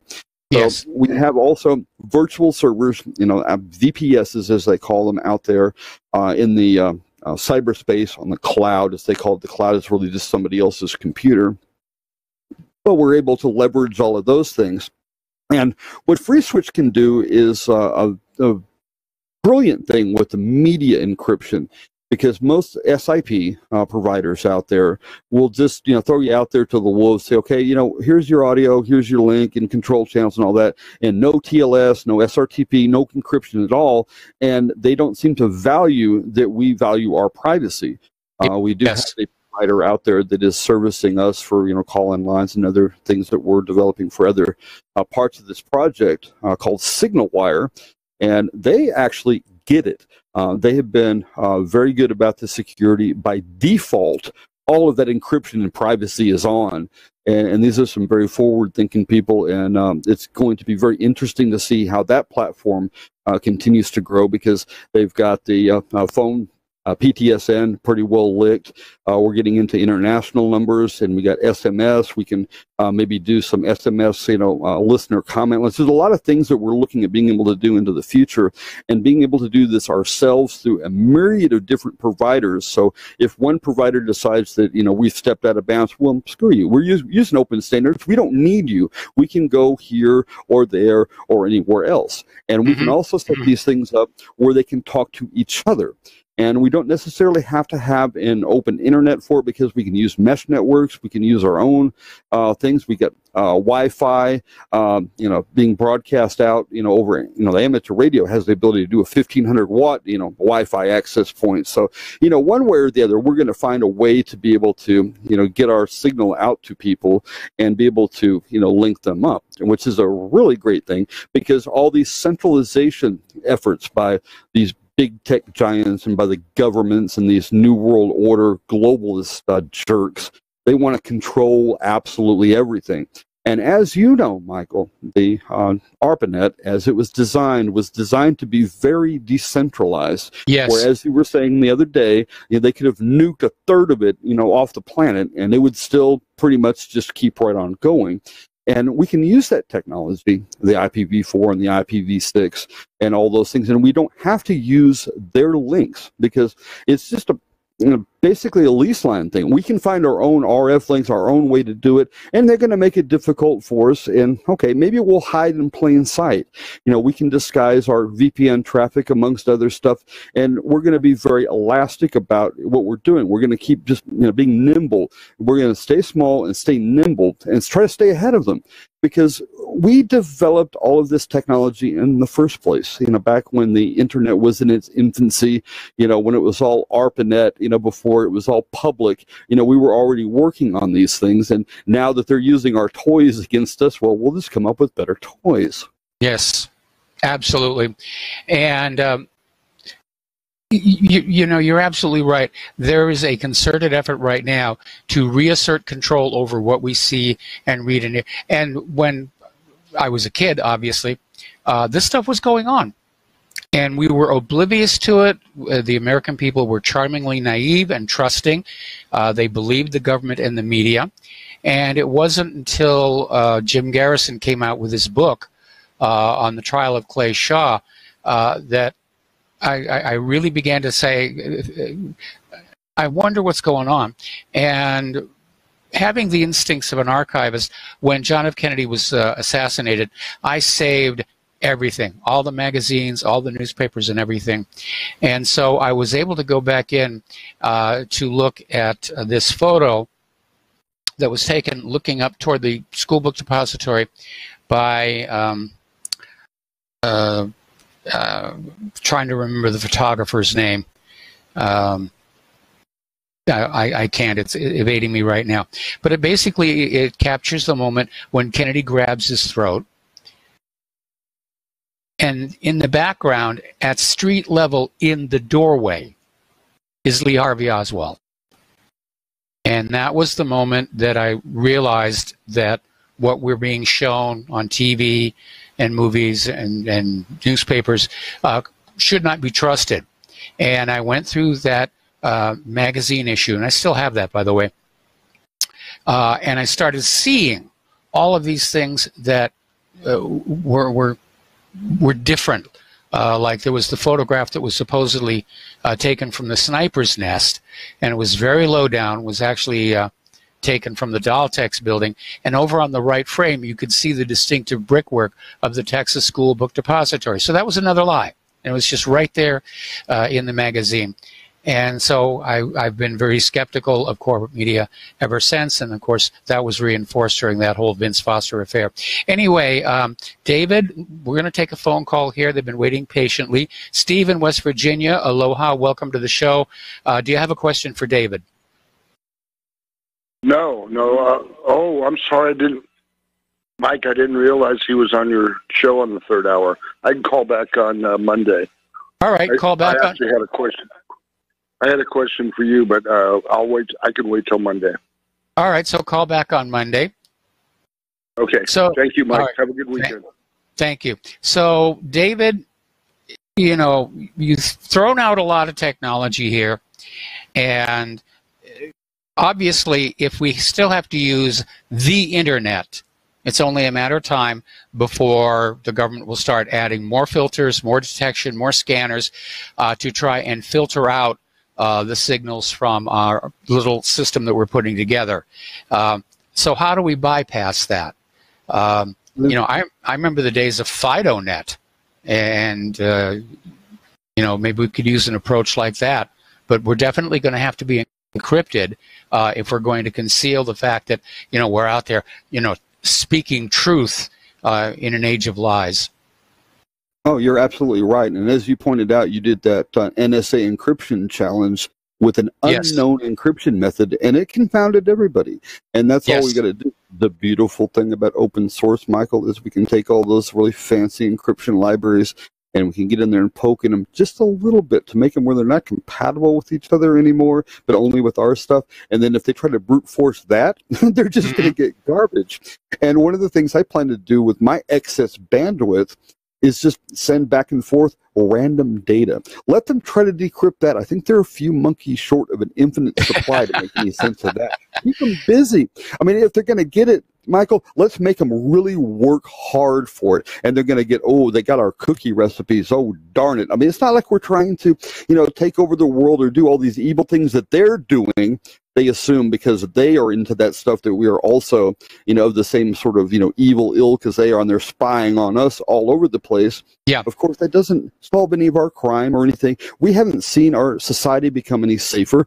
TSA doesn't make anybody safer. They don't catch things trying to be smuggled onto airplanes. None of the surveillance does any good at all. These mass shootings still happen. So why are they going in there and doing all this surveillance with this overt purpose of we're going to make you safer? They're not. They haven't made any major victories on that. And believe me, it's all about control. Political capital. And if they had managed to start, stopping these crimes, they would be crowing about it from the top of the mountains. Look what we did. See. Now you understand why we're spying on you. We just saved a bunch of lives. But that has yet to happen. And that's a darn shame.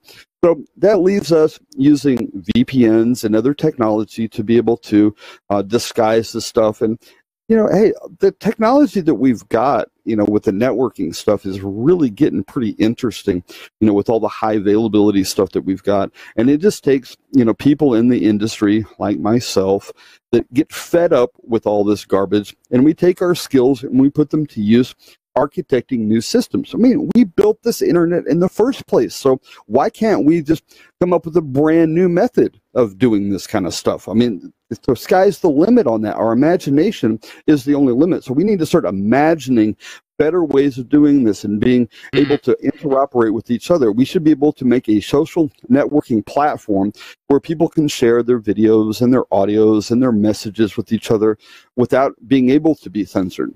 The only way they would be able to censor us, really, because we're being so nimble about it, is they would have to shut the entire internet off. But guess what?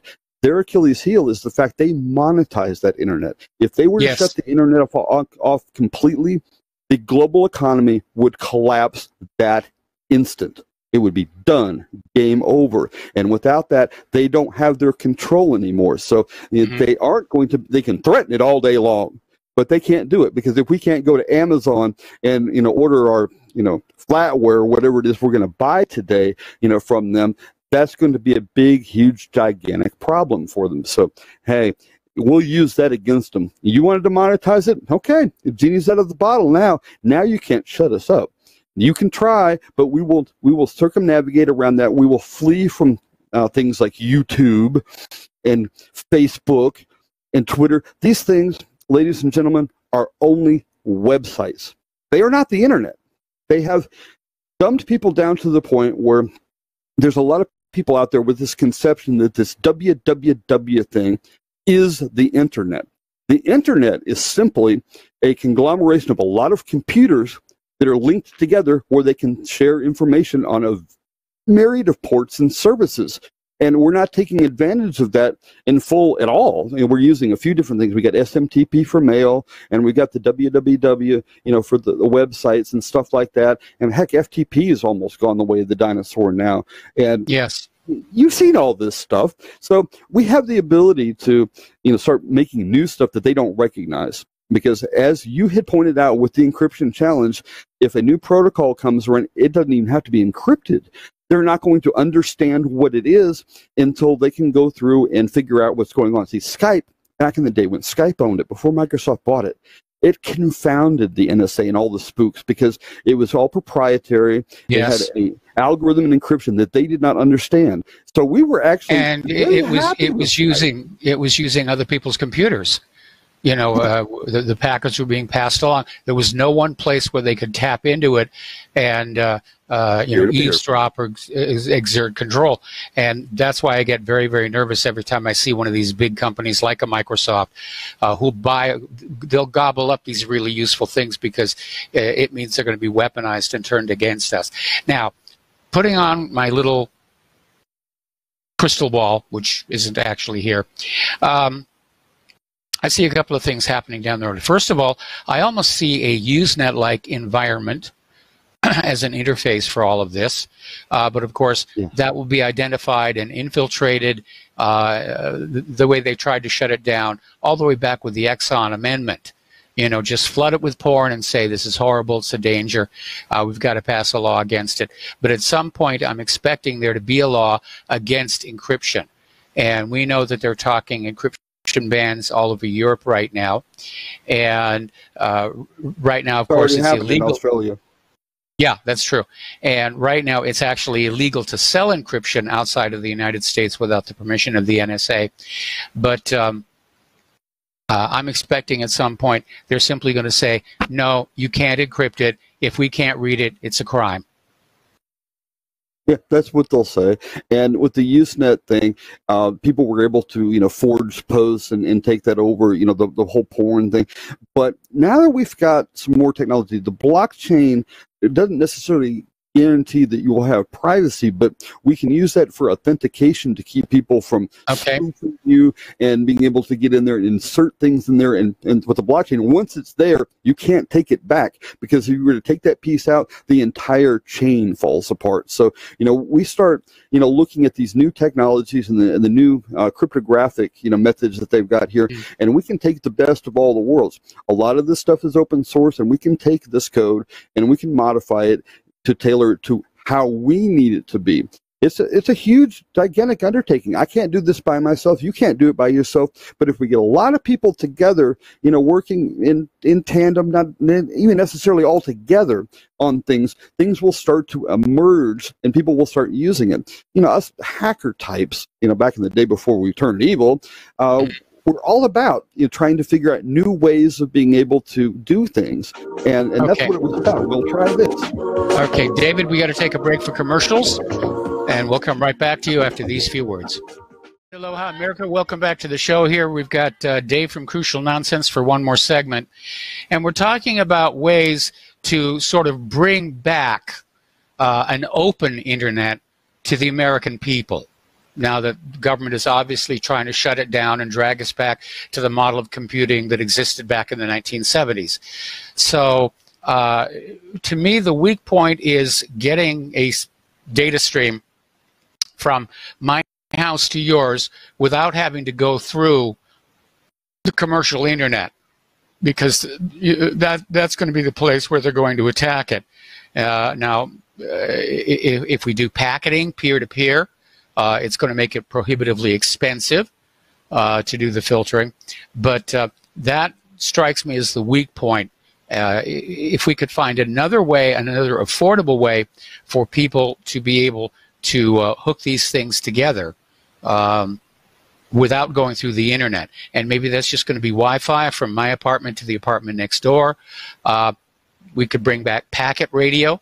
That's definitely going to be a good one. But in the end, I foresee the government is hitting the panic button right now on all of this. Oh, yeah, they are. They're already hitting the panic button because of all the censorship on there. Packet radio hasn't died. I've got a packet node here that we can send and receive email. It's slow, 1200 baud, but we still have communication with that.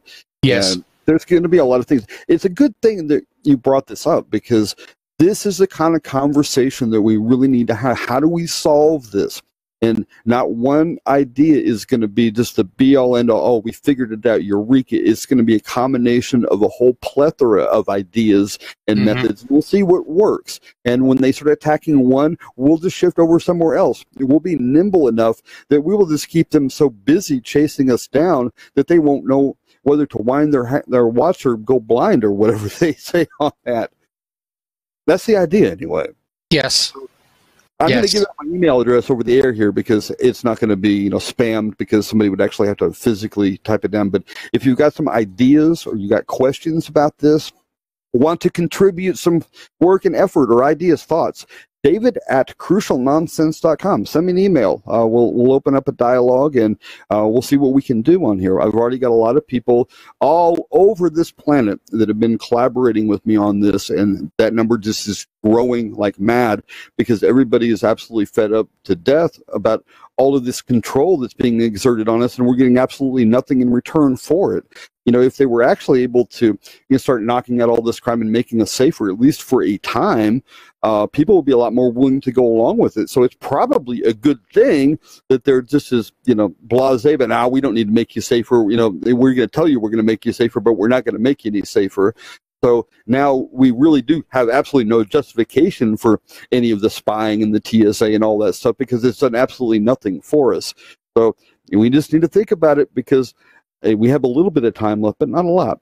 And there are things we can do by using this public internet against them, with VPN networks, mesh networks, and there's a lot of products out there for that. In fact, I'm going to an electronic swap meet this weekend, and I'm going to see what I can't pick up there towards that end. And if there's enough extra stuff there, you may be getting a package in the mail here in a couple of weeks there, Mike. All right. Well, thank you very much. I'm obviously willing, and I've had some very generous people who are sending new computer equipment and monitors, which again we're not able to get into our new place until October 1st. But once we're there, I'm going to start putting it all together, and get back to just getting some work done. Yep, absolutely. And there will be a Raspberry Pi 4 all configured with this platform, for you to have a sovereign copy of it. They're going to have a sovereign copy of it at RBN. There's going to be various data centers that are going to have it. So when I'm going to gets attacked, we'll just switch channels. Okay, try again, guys, because we're not going to be silenced. This is too darn important. Yes. Our very society, our lives depend on us being able to find a way out of this mess. And if you're relying on all these elected officials to get us there, you're barking up the wrong tree because those people rather create the problems to justify their existence because they don't know how to solve the problems. So we need to talk about solutions. And I'm glad that you're willing to talk about solutions. There's a lot of hosts out there that aren't. So, bless you for that, Mike, because we really do have our work cut out for us, and we'll keep working together. This won't be the last you hear of me. And this, system with Free Switch, bless them, this beautiful product, open source. They are the ones that created this, and they deserve a big, huge tip of the hat for an incredibly, awesomely powerful product. And I just put the pieces together. That's all I did. It's not really all that special. A lot of work went into it, but I wasn't the one that developed it. I just used existing technology in a way that they hadn't really thought to do before, not in math. So we're going to use that and grow with it. And there's other products that take it even farther. We'll get into that on down the road because the details of that just really don't matter so much now, but we do need to have this discussion about, how do we get out of this? Anyway, thanks for having me on, Mike. Have a great rest of the show, and we will definitely catch you on Monday. Have a great weekend. All right. Same to you. Have a really good weekend here, and we're going to take another break for commercials. Join us on the air, 800-313-9443. Back with more news after these few words. And aloha, America. Welcome back to our show here. The phone lines are open, 800-313-9443. And Tucker Carlson decided to take on Walmart. He had this wonderful quote: after destroying and degrading rural America, Walmart now wants to lecture them about guns. I think Walmart has made a mistake knuckling under the gun grabbers. And I think, again, I suspect what's going on is the liberals have decided this tactic of trying to destroy the businesses of Trump supporters is now being expanded for their entire agenda. Don't support global climate change legislation, we're going to wreck your car rental agency or something like that. And that's terrorism, because the USA Patriot Act defines as terrorism any violence or threat of violence designed to change somebody's political point of view, which is exactly what the liberals are doing. All right, we have callers on the line. Chris in Ohio, aloha. Welcome to the show. What's on your mind? Yeah, aloha, Mike. How you doing? Hanging in. Welcome to Indiana. Thank you. Next door neighbor. Somehow, Yes. I guess, huh? Yeah. Wow. Well, when I was very young, I lived in Ohio in a town called New Philadelphia. I know where that's at. Yep. It's out of Canton. They're in Tuscarawas County. Yep.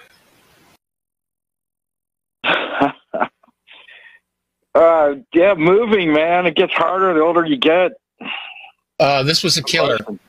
This is a killer. And, I mean, my original intent had been, when Trump won the election, I thought we were going to actually have a real change in this country. Conservatives were going to come back in control of the media, and there was going to be a chance for me to come back here to the mainland in a better situation than I'm in.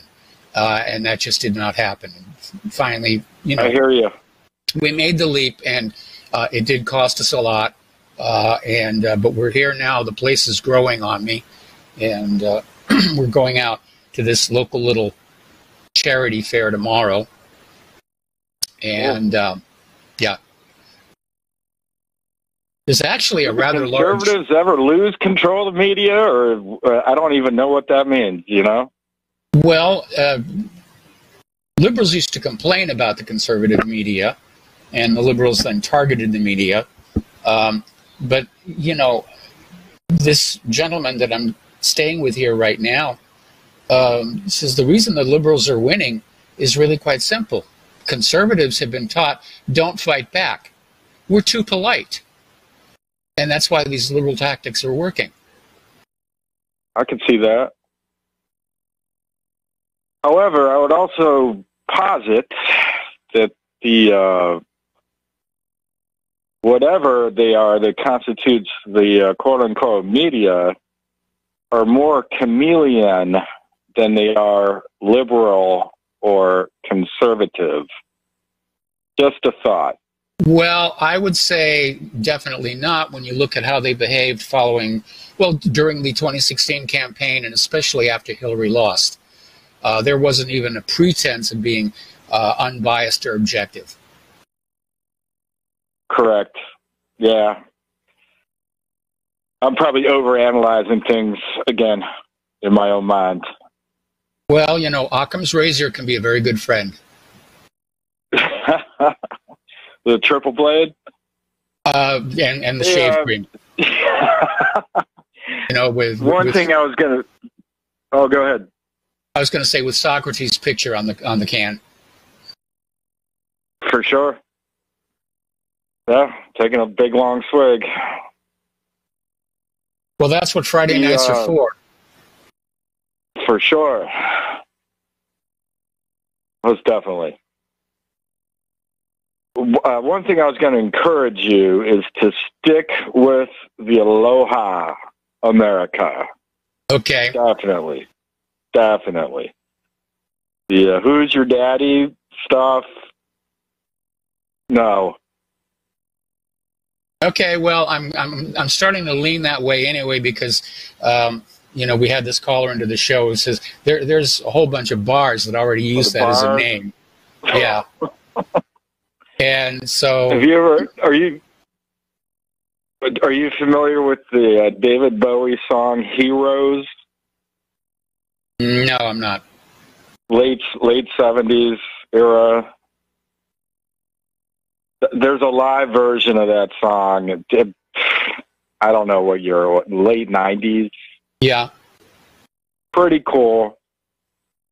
He goes into a little diatribe at the beginning of the song about, he doesn't say who's your daddy, but it's like, who is your daddy? It's like almost, it's not about how obnoxious of a phrase it is. It's not referring to Indiana. So. Yeah, I get that. it does have deep connotations that are really obnoxious. And it just, I was never a big David Bowie. I was, you know, if my polling system was still working, actually it is working. Yeah, I'll put up an online poll. I'll do that first part of next week. And, you know, what do you want me to use for the show opening? It gives me the weekend to come up with a couple of other possibilities. Anyway, Chris, thanks an awful lot for the phone call. And, yes, it's good to be back here in the heartland. And we're going to switch over to Mike in Brazil. Mahalo. Mahalo, Louis Noah. Mike in Brazil, are you there? Oh, yes, I am. Welcome back to the States, Mike. Thank you. What's on your mind? Okay, no, I called in response to, you had an earlier caller, that lady from Wisconsin, Murr. Yeah. You know, I did call Kelso's show the other night, and everybody is under the impression that the Amazon fires is a natural occurrence. It is not. It's arson.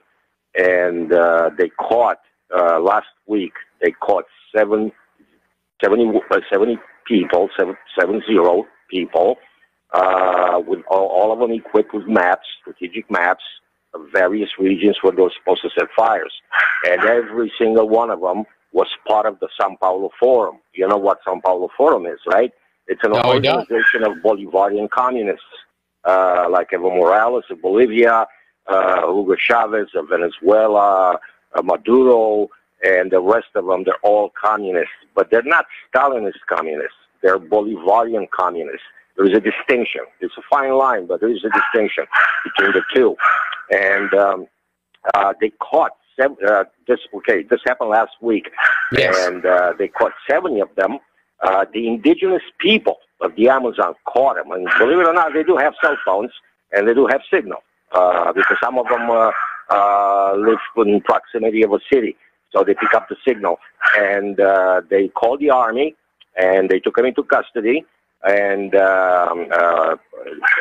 confessed that there are at least 1,000 more of them scattered throughout the jungle trying to set fires. And I just got word today that half of those were also apprehended, and they were turned to remanded to civilian police custody.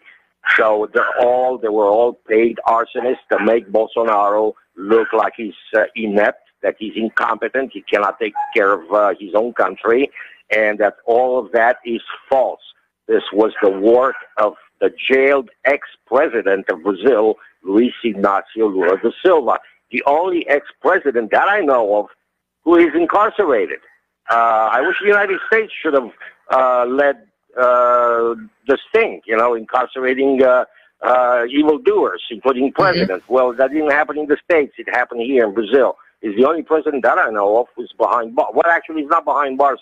He lives in a federal police headquarters in the city of Curitiba, which is in southern Brazil.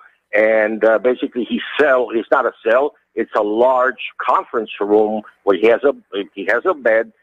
He's got red wine, lobster, and with all the goodies. Okay, mm-hmm. So the Justice Minister Sergio Moro here in Brazil asked for him to be transferred to a regular penitentiary, and all the communists in the parliament here in Brazil was opposed to that. And Sergio Moro asked, "What is so special about Lula that he gets special privileges? This guy stole billions of dollars from the Brazilian people," which is true. He did steal that amount of money. And they found suitcases stuffed with euros, dollars, other foreign currencies, all of them in an apartment that was not even declared to be his. Because what he did, he registered the apartment in the name of one of his sons. And to make a long story short, the guy is not really serving time. Okay, he's not in jail. He's in the headquarters of the federal police in Curitiba. Okay, so right now they're trying to indict him for arson because apparently he was the one giving the orders to set the forest on fire. And they have confidential sources. The federal police has confidential sources which actually point to ex-President Lula, who's apparently serving 12 years time for the crimes he committed, and now they're adding to the charges. This guy may never see the outside world again, because here in Brazil, you commit such a crime, you go to jail for good. Okay, they don't have the death penalty, but they do have life imprisonment. So, so just to give you an idea of what these guys have done, not only that they destroyed the environment, I purchased property not very far away from where they set the fires. Thank God they didn't touch the property that I bought last year. I bought it for $2,000. That in the States would be the equivalent of about $500,000 property. Okay, so here is very cheap. It's almost it's a steal. Basically, the government is giving away those lands for people who try to develop it. So I bought a piece of property right in the middle of the Amazon. Okay, I got 3 rivers, a confluence of 3 rivers there. I got fish, I got wild game, you name it. It's all there. Beautiful air, no pollution, no noise, no nothing. So to respond to the other comment she made was that my wife should call. Well, unfortunately, my wife does not speak any English. And for me to start translating, it would take forever. So you know, she does get mad at me because while your show is on, I don't even talk to her. You know, I completely ignore she exists, and she got really upset about it. Well, I can understand that. She says, "What is?" Yeah, no. I said, listen. You know, my explanation was this. I said, listen, no offense. What you have to tell me right now can wait for 3 hours, okay? And then you can tell me at the end of 3 hours, unless, of course, it's an emergency. But what this guy has to say, I want to get to hear it once. If I lose what he's saying right now, how am I going to get to, you know, I know you have a podcast and all that, but I'm not the kind of person to hunt, to chase the podcast down, on the internet. So I said, let me listen to my show, and then I'll get back to you. Boy, she got upset. I tell you that. She got upset. So that's the reason, that's the reason she's not calling, because first of all, she hates me spending 3 hours listening to your show and that of John Stedmiller and what's his name, Kelso. And, well, by the time the Kelso show, she's already to church, at night for the night services. So she doesn't give me any hard time over that. But she does give me a hard time because she's here in the house right now as I speak to you. So, this is the reason, basically. So, anyway, Mike, that's all I have to say, right? Okay, have a good rest of the show. All right, thank you very much. We're going to do precisely that here. The phone lines are open again, 800-313-9443. And I guess over in Mission Control in India, they have basically come to the realization that their lander has been lost. They're not able to establish communication with it. Could very easily have tipped over on landing. That's always a risk for landers. In fact, when we were doing Viking back on 1976, the Viking 2 lander came down right next to a rock the size of a Volkswagen Beetle. And had it actually hit that rock, it would have flipped over and would have been lost. Anyway, Hurricane Dorian is now starting to head back on out to sea. They're starting to get rescue helicopters into Okotoks Island, I mispronounced that, to get those people out here. And apparently there's this woman in the capital of Nassau, and she owns an animal shelter. And she went out into the storm rescuing dogs. And by the time the hurricane was over, she had almost 100 dogs. So that was a real good thing for her to do here. Okay, the University of South Carolina is apparently ignoring a state law requiring the teaching of the Constitution. Now, call me old-fashioned, call me silly, call me irresponsible. I think the Constitution is something that needs to be taught all throughout your education. What it means, what those rights mean, how many people had to basically fight to bring that about. And when you look at how the liberals just want to throw it away, they want to put it in the shredder.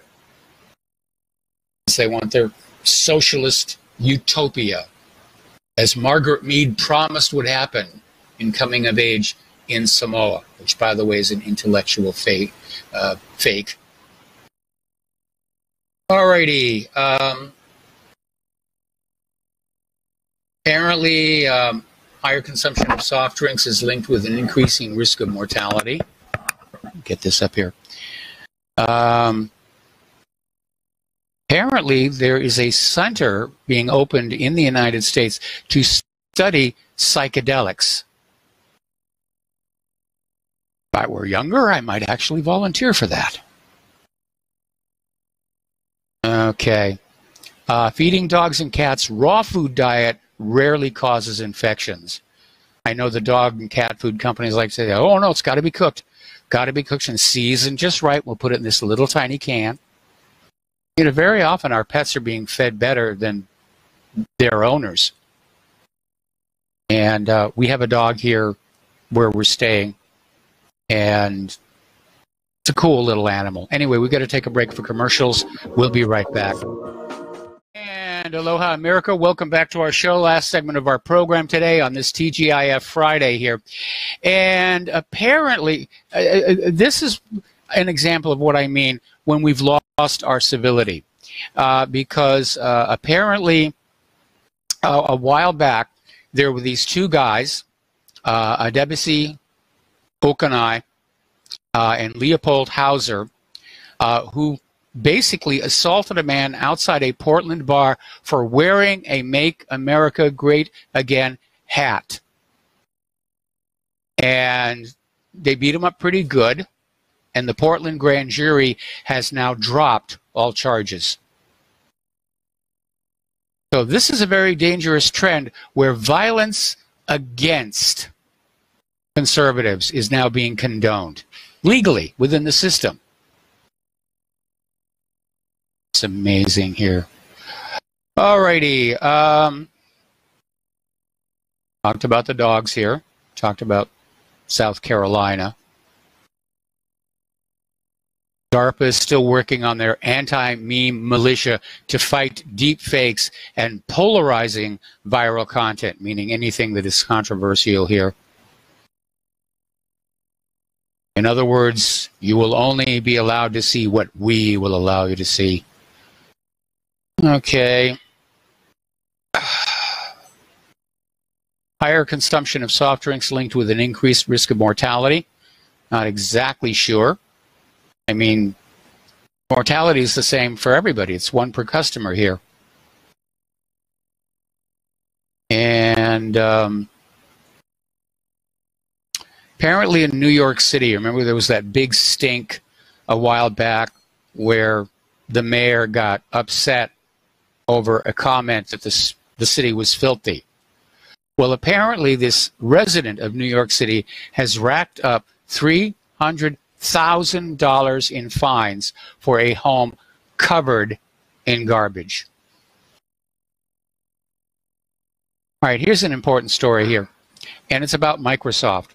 And Microsoft has teamed up with the Chinese government to assist in espionage against America. Now, to me, especially given the adversarial relationship that we seem to have with China at this particular time, this to me smacks of treason. But I guess Microsoft's attitude is, hey, a buck is a buck is a buck. And yeah, they're paying.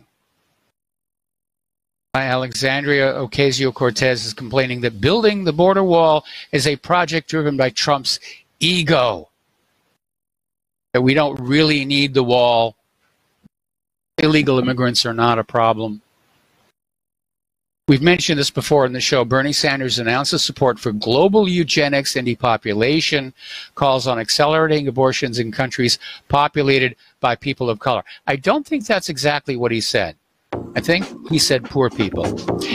Anyway, there's the music. Time for me to get on out of here and have a nice, relaxing weekend with family. Please stay tuned for John Stadmiller. I'm sure he's got lots of interesting things to share with you. And please take what you learn here, share it with everybody that you know. Please donate to RBN. Please donate to whatreallyhappened.com. We'll be back on Monday. Aloha, America.